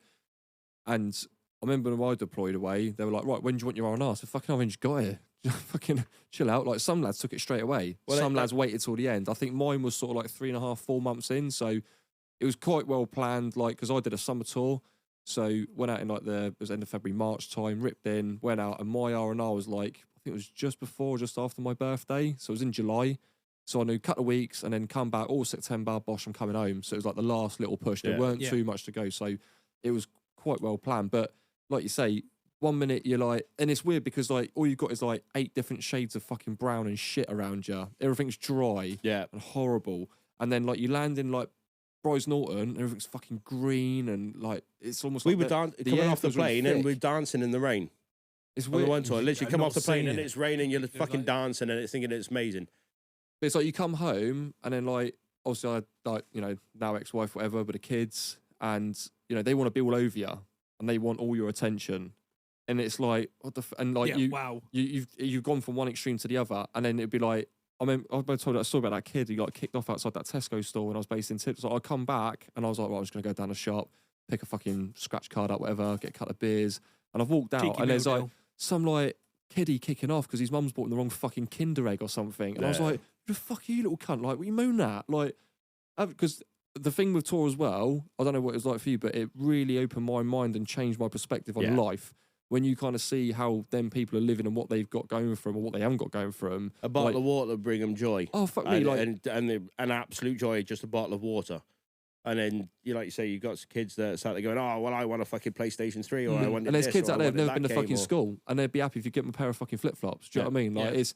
So, yeah, it definitely changes your look on life. So, but the thing is, the problem is you'll come home and you don't want to get too engrossed in, like, you know, the missus, the kids, the fucking bills and all the shit that's going on back here, because when you go back out there, you've got to cut it back off again. Yeah. That's it. Like, don't get me wrong, there was times when I'd, like, cast my mind on, you know, how my kids that were. And that was one of my biggest because was you on, like, Lariam tablets and shit for, like, malarial stuff? No, we were right. Oh, fuck me. So this was one of the things that kind of fucking messed with my head when I had really savage nightmares on tour. Nothing to do with a job.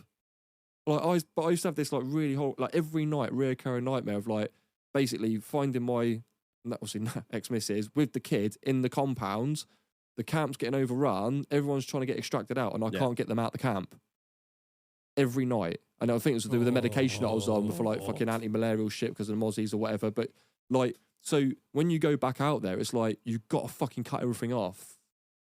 Do you know what I mean? And like, you can't, I remember like, I was like I'd been back like 3 or 4 weeks. I hadn't been able to make a call back home because like there was so much shit going on. Next thing it's like op minimize. And that basically means every fucking network of communication shut off because internet, phones, everything just gets shut off. Someone's basically been injured quite badly and they've got to like medevac and they're trying to send the info back to the UK or whatever. It's basically to stop you ringing.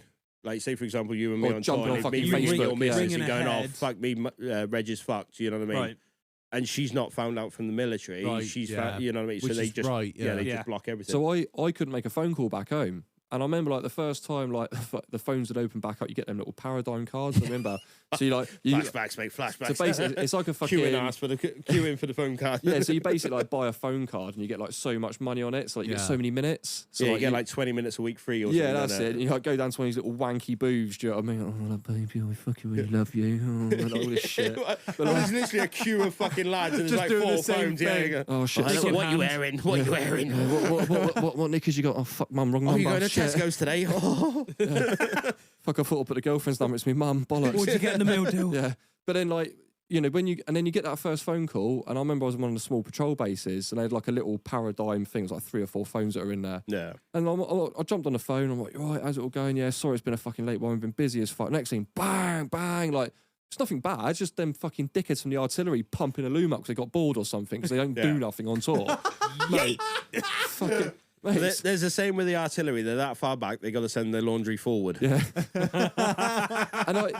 the trouble is then, like, the people back at home, like, have heard something. And they're now fucking flapping, mate. They're, like, panicking, thinking, oh, fucking hell. And then the phone gets cut off. I've had it with stepmom before, and it's just like the fucking something's gone off or the alarm's gone off, and the phone just gets cut off. And you got to go, right, go up, and just the phone dies.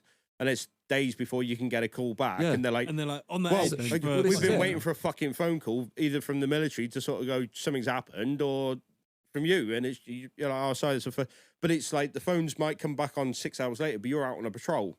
Or like, obviously doing reconnaissance like I did, you could be away for days at an end. So by the time you get back and then there's the time difference as well. So you're like, you might get a chance to get back, but it's 3 a.m. for them.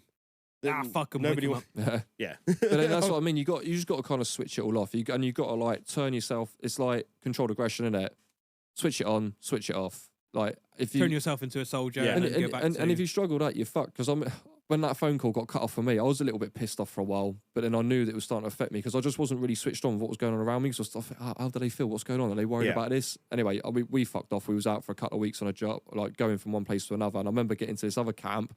And one of my mates had a fucking sat phone. Yeah. I was like, mate, I'll fucking jump Oh, man, on that was like gold doors. fucking £25 a minute or something, wouldn't it? Like a phone call. I was like, go punch this number in. But then like there's blokes like ringing up them fucking wires back at home. Next one's like an American phone because it would like interlink with another phone number, wouldn't it? It was weird as shit, but mate, yeah.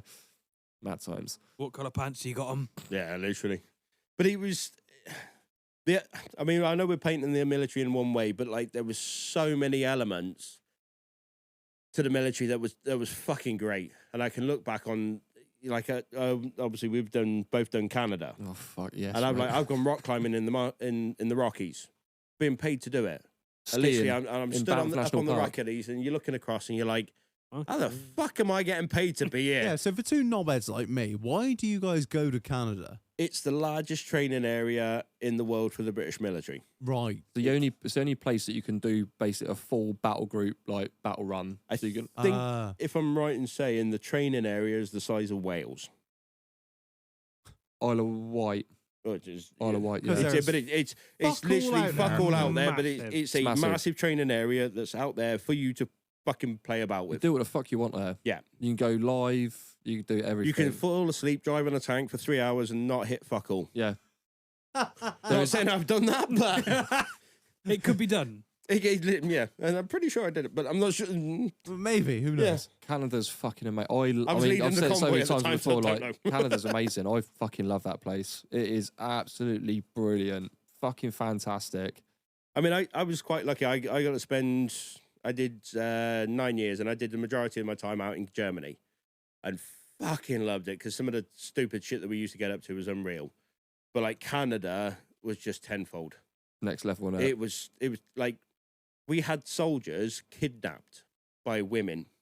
And then Yep, in the local area of Canada, and they knew, and it was a regular thing that they would be kidnapped. They'd get their ID, ring up the camp, and go, soldier, such and such, army number, blah, blah, blah, blah, blah, won't be in tomorrow because he's in my sex dungeon. What? And it was a regular thing. How do we respond to that? Do we? Oh, no, the army camp knew, like, because it was Canadians on the camp house, and they just go, all right, yeah, not a problem, we'll let the reg know. But they knew the people, and they knew where you were. They won't come and get you? No. They just expect you back the next day? They just leave you there, and they'd be like, literally, you'd get met back at the camp, or you make your way back to the camp, and they'd literally hand you some wet wipes and a fucking straight down to the med centre kind of thing to get fucking checked, because it was like, oh, you were in Thingy's house, and yeah, she's ripe, she is, so get yourself down to the fucking med centre and get some penicillin, like. But it would happen on a regular basis. And like keep saying, that there's a lot of people out there that would deliberately get themselves pregnant, both in Germany and Canada, just purely to get the cash. Yeah. Because they knew that the army would not, because that's the thing, they could ring the army up and go, oh, soldier such and such, blah, blah, blah, he's got me pregnant. And they would take the money out of your wages before you even got it. Oh, fuck. With no proof or... No proof. There's no DNA or nothing, no... You could argue it to a point, but realistically, they sort of go, have you been shagging this person? You're like, yeah. They're like, well, that's all proof we need. The trouble is, like, any squaddy, like, you put enough booze in them and they'll fuck anything with a pulse, or without sometimes for that matter. But, like, we, so, I mean... Human or animal. I'm sure as shit we got to the stage now, there's probably people listening that have either been in or still in, and have been to Canada and know of Temptations nightclub in Medicine. Oh, yes. Fuck me, what a shithole. But it's the only place to go, right? It's the only place to pull birds. And obviously, before we started recording, it's fucking worse. It's fucking worse, You're mate. fucking joking. It's right. Something else. Here we go, then. It's a national treasure, like. So, we was out there one evening, like I was telling you guys earlier, so we went there, we was out in Canada a little bit early, sort of like a pre-advanced party, setting everything up ready for the main battle groups to come in throughout the year. Okay, so there's like, all their training exercises. Go on the piss in the local town. So we've gone down to the local nightclub, stood outside, bumped into a mate of mine from back along, sitting there shooting the shit. Next thing, old school Greyhound bus, like the Silver Line fucking buses, mate. Big alley boys. And he's fucking turned into the fucking car park. Like, fucking, what's going on here? We're thinking, oh, hen party maybe, something like that. No, oh, sorry, bachelorette in it. That's what you call it out there. No, it's literally a bus full of fucking dogs, mate. I mean, the first bird that jumped off looked like Jabba the Hutt. And it was wearing a fucking shower curtain. Yeah, that's the one. Yeah, Gorgon the Destroyer, whatever it is. You saw me, And, you know, the blokes would all sit and go, oh my fucking God. But give them 2 hours, mate, and a belly full of piss, mate. Yeah. They're all up there rock stars, mate, trying to fucking work their way in. Yeah. They do not give a fuck. So, yeah. But then it was kind of chalk and cheese because Medicine, well, don't get me wrong, it wasn't all of the women, but the majority were pretty rough around the edges. And there was like a very high case of like sexually transmitted infections as well. You think, how many battle groups go through that fucking town per year? They on turnaround. And they've been there since like the 70s. Do you know what I mean? Yeah. Looking for a backload, Jack. So, but if you sort of ventured out a little bit and went towards like Calgary, Edmonton, you know, it was fucking 10 season all day. Yeah. Crack the UAV, mate. They're all there, fucking sparkling. But yeah, like you were saying there, like it was mad because you got all that going on, but there's so much to be experience as well. So like you were saying about rock climbing, I think I got sent skiing for fucking a week or 2 weeks up in Banff National Park. That's fucking experience. That's expensive shit. Like anything involving skiing is really fucking expensive. Even being out there is fucking expensive. Yeah. But like, you know, we got paid to do that. Yeah. It's like, it's fucking mint. But there was sailing. And how's that going to help you in the desert? It's called adventurous training. It's all about a bit of a team building. You know, it's basically they warrant it. We used to do it, so it was gravy. But yeah, like Canada was just like you say. They had this we call that the lone tree, wasn't it? He's gone. I'm just laying down here. Our fucking chair is literally just given up. He's totally fucking given up now. So the prairie was fucking massive. It's just rolling hills. The only thing they always used to say with it, don't go near the green grass. Yeah. Because that's where the lowest point was and the water would hold and you would sink. You'd be bogged in. Shit bust. Tanks, everything. They'd fucking get lost in there. So there was a lot of time where maybe someone got stuck or someone broke down. It was inevitable because, I mean, let's face it, the Remy are pretty shit at their job, aren't they? The vehicles are always fucking breaking down. And it was a good excuse, though, a couple of days off, wasn't it? Just fuck up with fuel filters. Funny enough, I got stuck out in Canada. We finished the one exercise and our tank was bollocksed. And the Remy were coming to get us, but they didn't say when. So we sat there for 24 hours on the training area waiting for a recovery. It was like waiting for the AA. And then they come and got us. Moved us to literally a couple hundred yards so we were outside of the template because it was going to go red, which basically means they're going to do live firing. Right. So we couldn't be in the template. Moved us to some road, dumped us there and fucked off. That's it. They leave you. That's it. You sort yourself You just out. wait. Yeah. So we And had the then Jenner Highway up the side of us and they come and got us in a White Fleet vehicle and swapped over with a couple of the lads because we'd been out there 24 hours after the exercise. And they come and brought us back to camp literally in the back of a van. The best thing about it is like on the edge of the train area. So on the edge of it, you had the thing called the Jenner Highway. It was a road that literally went from south to north. There was like one bend in it. And you had like the Whiskey Gates, didn't you? Yeah. And that was like the main meeting point. So you had like Whiskey Gate 9, Whiskey Gate 12, and then you'd like enter in there and then drive along on the fucking different roads. And if you was lucky enough to get dropped off at Whiskey 9, you know you can get a Domino's pizza delivered to the edge of the training area. So you didn't care how fucking long you was broken down for because you was scrounging pizza. Like it was easy. We're tank number 7.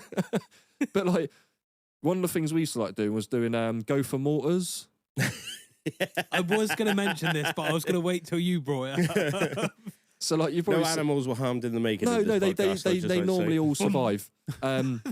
So like you've seen possibly in parts, but they survived. The Barnes varmint grenade.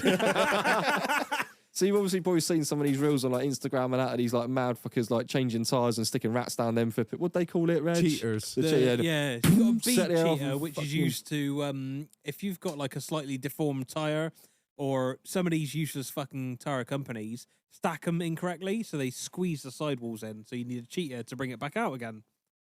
So what we did was something similar. So as you can imagine, the British Army's been out there for What fucking you many a basically year. made is a fucking potato cannon. Yeah, that's it. Yeah, so like the gophers on the prairie are Were very, the very tame. potatoes.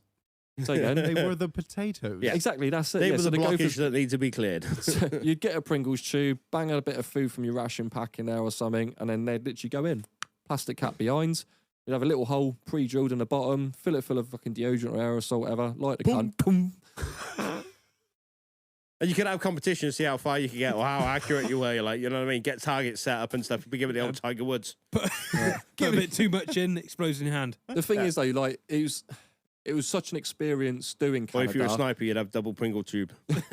because like what people fail to Little realise red dot on the top.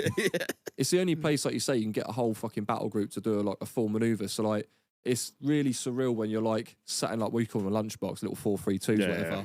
And you're rolling along, you got like Charlies left and right in you, and they're fucking. And I'll be fucking honest, it's pumping rounds on the move. one of those few moments. We was out and doing a training exercise, and we'd come up, and we were only in the little small CVRTs, blah blah blah, and we've got live fire going overhead, dealing with the casualty, and we got that fucking. You can see the tracer going over your head and stuff. You're like, oh, that's cool, boom boom boom, and then suddenly there's this fucking roar, and 2 Charlies come out of fucking nowhere and just blast past you, and you're like. Oh, I'm fucking hard right now. That is fucking awesome. And then they just let off a couple of rounds, and you're just like, fucking yes. I've got nothing left. You sat there with your little 30mm going, beep, beep, beep. And you're like, yeah, that's not going to. And he just go, brrr. And you're like, oh, fucking yes. I mean, it's what you're joined for as well, but it's also like getting the fucking downtime. You would think of everything imaginable to get downtime on exercise because when you're on a run, it used to be that like sort of like Monday through to Saturday, you'd be like on like a syndicate or scenario, so you'd be like round the clock working, and you'd like sleep when you could. You'd be like moving at night, you know, moving during the day, whatever.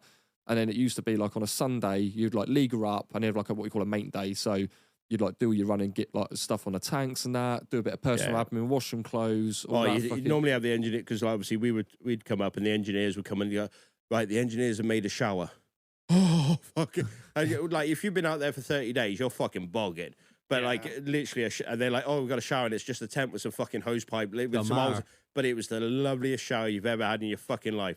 There's 20 odd blokes in there. You know what I mean? There's a couple of women in as well because it's just like fuck it, we ain't wasting time. Yeah. Everybody's in there getting a shower. Oh, it's the fucking loveliest thing in the world. You know what I mean? The amount of times it was like, you always used to say, make friends with the engineers. Because whenever you went on tour, they had the best bar. Because we went to the bar out in Iraq, the engineers bar, and I swear to God, you could have been anywhere. You could have been in fucking Bristol. Because it was fucking beautifully made up. That's There was it. a proper bar, proper They're seats. engineers. Yeah, and they've got all the boys. They've got Yeah. plumbers, builders, mechs, wood, Yeah, chippies. you got everything. It's brilliant. They And never wanted for fuck all. You know what I mean? We even had light up flamingos. Fuck's Yeah, sake. it was fucking awesome. But it was getting back to similar like the exercises there we were leaguering up. Now in Germany you can't move armoured vehicles on the weekend. Don't What? ask why, it's you just can't one of even them. move lorries on the weekend out there. Yeah, Oh, that's right. It's, On a it's, Sunday. it's, it's literally the law. If Yeah. you can't work on a Sunday, you Can't wash you're your car. can't wash your car on a Sunday, it's illegal. Can't hang your washing out. Yeah, it's a day of rest. And it's the German way of doing it. That means So you sounds can like imagine- Hitler's out there again. So you can imagine a whole squadron is parked up in a field for the weekend. Now, we obviously didn't have portaloos or anything like that, so we had a hole dug in the woods, 2 big sticks, and put your ass out into no man's land. And ration packs normally bung you up. That's what they're designed to do. Yeah, we've been down this rabbit Yeah. hole. But you mix it with fresh rations, like, because they've obviously you bunged up for the weekend, the SQMS and stuff like that will come out and bring you bacon sarnies and egg rolls and fricadellas and stuff like that. If I can get that down your neck, have a bit of a bonfire, have How a long is your broom handle? pretty, yeah. Or dance to the flaming arseholes, that's the other one. bit of bog roll, hanging out the arse cheek and do a dance round. Oh, Sunday night, we're all getting ready, and it was literally come midnight, you could then move the vehicle. So it was just like literally come midnight, we're going out to the training area and varying up to our various posts. And all the vehicles are up, and one of the lads like, oh, fucking stomach's a bit, giving a bit of jip. But he's gone running off into the woods. And then all you can hear is this, help, help. The fuck is going on there? One of the boys goes in, comes back out, literally 30 seconds after, rolling on the floor with laughter. And it was like, right, boys, you got to see this. You got to see this. Obviously, he's got hold of the sticks, stuck his ass out into no man's land. The sticks are broken. So you got the best part of 200 blokes shit for the weekend in the pit. No, And literally, no, he's an upside down turtle, slowly sinking into it.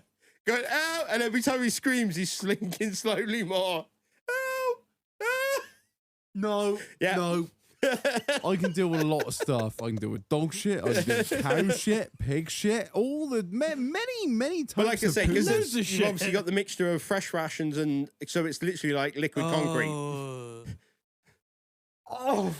It could destroy a porcelain toilet, so you can imagine what it's like in the woods. And he's just literally like, You lot of fucking animals. You're animals. Oh, Jesus. Oh, the Oh. joys of the British military. it is, And that's isn't even before we get into the silly stuff. it? Right, I think we're gonna have to finish up there, I reckon. Yeah. God damn. Yeah. Well, I just want to say it's been a privilege and an honor to have you both on. I've learned a lot, and yeah, it's yeah.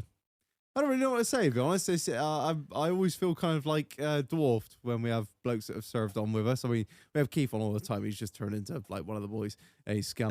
But Doghouse royalty. but no, innit? just like listening to you both talk about everything very candidly. Always, yeah, it kind of dwarfs me a little bit. I never really know what to say come the end. So I really don't know what to say other than do that. Thank you for. Yeah, do that Coming on. typical American thing of thank you. I just want to thank you both for your service. And yeah, I don't know. I don't know. I'm just totally failing as a podcast host at this point. Marlon, please It's take good to see over. where the taxpayers' money went on in it. Yeah. No, it's been All incredible. houses and Pizza Huts. Like, I can watch as many documentaries on YouTube as I want. I can research as much as I need to on Wikipedia, but it's nothing. Watching something doesn't really translate. It doesn't come across as well as speaking to.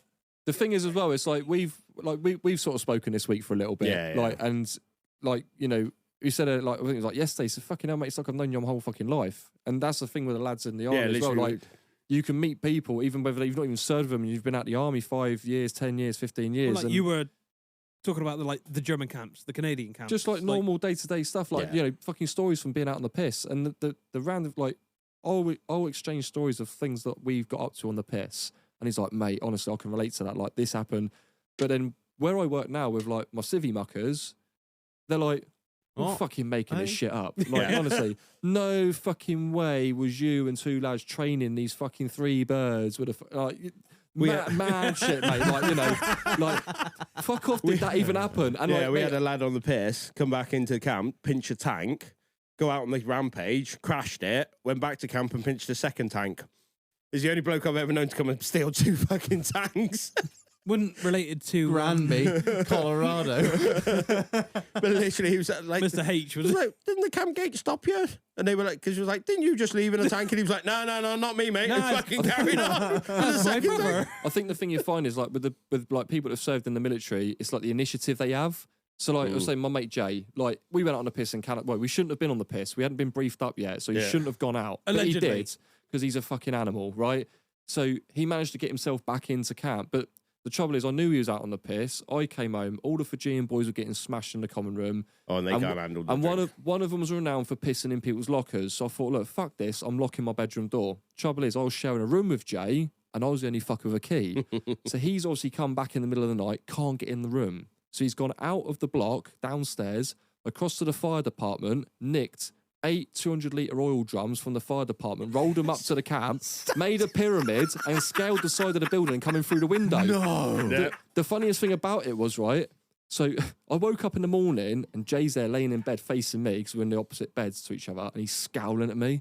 I was like, what the fuck are you looking at? He went, can't you lock me out of the room? I went, how the fuck did you get in there? And he went, look out the window. So I've looked out the window, I went, mate, fucking fair play. So we're Engineers. so he's sitting there having a bit of a fucking moan at me, but then like I said, look, come on, mate, let's get showered up, let's go to the cookhouse, have some breakfast, and I'll make it up to you today, all right? We'll go and do something together.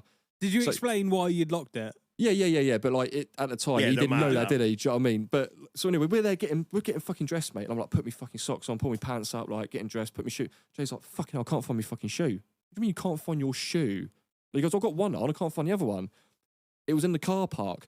So apparently when he scaled the fucking drums, the first time he fell off backwards and he landed so hard his shoe fell off. And it was in the car park where he was looking, I was like, what the fuck? Mate, it's over there, look. Sir, you fucking see it. Oh, the amount of times it's like, you should have died. How were you still alive? And it's just like, We had a bloke walk down to the Canex. yeah, it was all right. There's a bloke, so there was a Canex, right? It was a shop that was about, was it a mile and a half away from Yeah, camp? yeah. And there was like a Oh, long fuck me, path yeah, down the yeah. main road. And you go down there and pay stupid money for like really crap shit. Oh, God, and yeah. one bloke's walking back, and I remember like my mate was driving back and he saw it was on top of the monkey bar. So it had like a trim trail, right? So like heave bars and fucking dip bars and shit. So you could do like a run around, you could do like a bit of a workout. This bloke sat on top of the fucking monkey bars. What are you doing there? He got chased by a pack of coyotes. Like, from the fucking, he's on his own. Yeah, it was round. And he just fucking sat there. It's like, mate, it's like minus fucking 20. Fucking mate, what can I do? You know what I mean? My ass is frozen to the bar at the minute. Try calling me mate. He's at the Longhorn, which is like the junior ranks mess bar, and they're like, yeah, told me to fuck off. Like, mate. So yeah, it's the stories could be endless, mate. We could, Oh, we could fill weeks and weeks of talk, can we? yeah. Well, I tell you what, But not tonight. It would be No. a fucking pleasure to have you both back on to do more of the same, because I don't. At this point, I don't give a fuck about you not listening. I've really enjoyed it. I don't know about you, Marlon. Me and Marlon have just sat here just like this, like two little teenage girls. Like, yeah, tell me more. You can watch as much shit as they make documentaries, but You don't get to see. You don't get to hear this First-hand- stuff. It No, does. This does. You know, nothing else compares to this. This is Yeah. first-hand experience, and like you get to hear the real shit, and also all of the other like mental shit, like all the you know behind the scenes, that stuff, and it you know nothing compares to this. But the mad thing is, though, there's probably people out there listening to this going, that's fucking mild, mate. I've Yeah. got some fucking stories here. You want some mad stories, cunts. listen to this, and hold on. And there will be some people out there that's, oh, I remember doing this, and blah, blah, blah. And you're like, Yeah. fucking blow us out of the water. But no, it's been a fucking pleasure to have you both on. I mean, Keith, I know you're on here every fucking at least He twice. just a lived month. it, didn't he? Yeah, you're near enough. Yeah, Yeah, we'll put him back in the corner in a We minute. just say he's in the corner, just drag him out. We need him. Get him in the cryo freezer. Mate, to be honest with you, it's not like I was talking to one of the lads on site about it the other day. Like it, I don't feel like I'm in here recording a fucking episode for a podcast. I'm in here with my mates having a couple of beers. but you're That's just it. recording it while we're talking. Yeah, we just sat That's here all- having Well, you fucking said crack, that this like- week, and it was just Yeah. like, oh, come on, just remember, it's not an interview or anything else. It's like No. being in the Squadron Bar, but it's being recorded. And Yeah. to be fair, if it was ever recorded in the Squadron Bars, we'd all be locked up. Well, it's what I said to you, Ed, what you said to me the other week, wasn't it? It's like, what have I known you now? 17, 18 years? Yeah, scary. So it's just like, I've known you longer you than only I look haven't known 25. you. yeah. Yeah, it's daft, man. It's just nice to flip in, have a bit of a social every now and then, isn't it? But, Yeah. you know, Yeah. I'll keep coming in as long as the people keep liking it. I'm sure I'll get the Ain't message one stopping day. for a fucking minute, is it? But yeah, no, it's been an honour and a privilege. No, to have thanks you for both having on, us. so Thank Steve you. coming But down. Thank you. one little thing I'd love to do Yeah? is shout out our boy Kieran at Oily Fox. Shout out Care. He's some boy and all. He is. I had a veteran, or one of the lads that I served with, shout me up, and he was just like, "Look, I'm in trouble. I need some help." I gave a shout to him, and he was just like, "Yep, not a problem. Give us a shout. Give me a number." And I want to thank you boys, obviously, for putting that all together, because obviously it wasn't for the podcast, we wouldn't know about that he even exists. Yeah. But you know, I mean, a personal thank from me to you boys for doing that. But obviously, a big shout out to him for We're just the for glue. looking man. after the boys. We're just the glue. Oh, we're as just I said, we're non-branded. yeah, we're we're just the glue that holds it all we're together, just the cheap man. shit. Yeah, like I was just big shout out to Kier because Yeah, because he is a top boy. yeah, like all the sponsors that work with us, like we don't promote shit. Like we just promote the people that have been good to us and we know are decent, and yeah, Kier's fucking sound. So And a shout out to my boss at Arthur Brothers, because he's fucking sound as bound. But other than that, you know what I mean? Fuck him. right, it's been fucking brilliant, and it'll be a pleasure to have you both Yeah. back on again to do this. There will be for- a Definitely. part 2 this because for a we still haven't got into like, other fucking things. half of the shit I wanted to talk about. It's just not even like but yeah, we're fucking knocking on 242 now. So Oh, yeah. Jesus. Yeah, scary, isn't it? Fucking scary. Boom. This is going to be a hard listen. Yeah. Fuck 'em. Where's that skip button? Right. Thanks everyone for listening. It's been a pleasure and an honour to sit here with you guys. I've been Reg. I've been Marlon. I've been Keith. And I've been Arthur. Right, and that's the end. No. Oh. Until next week. Hey! Yeah!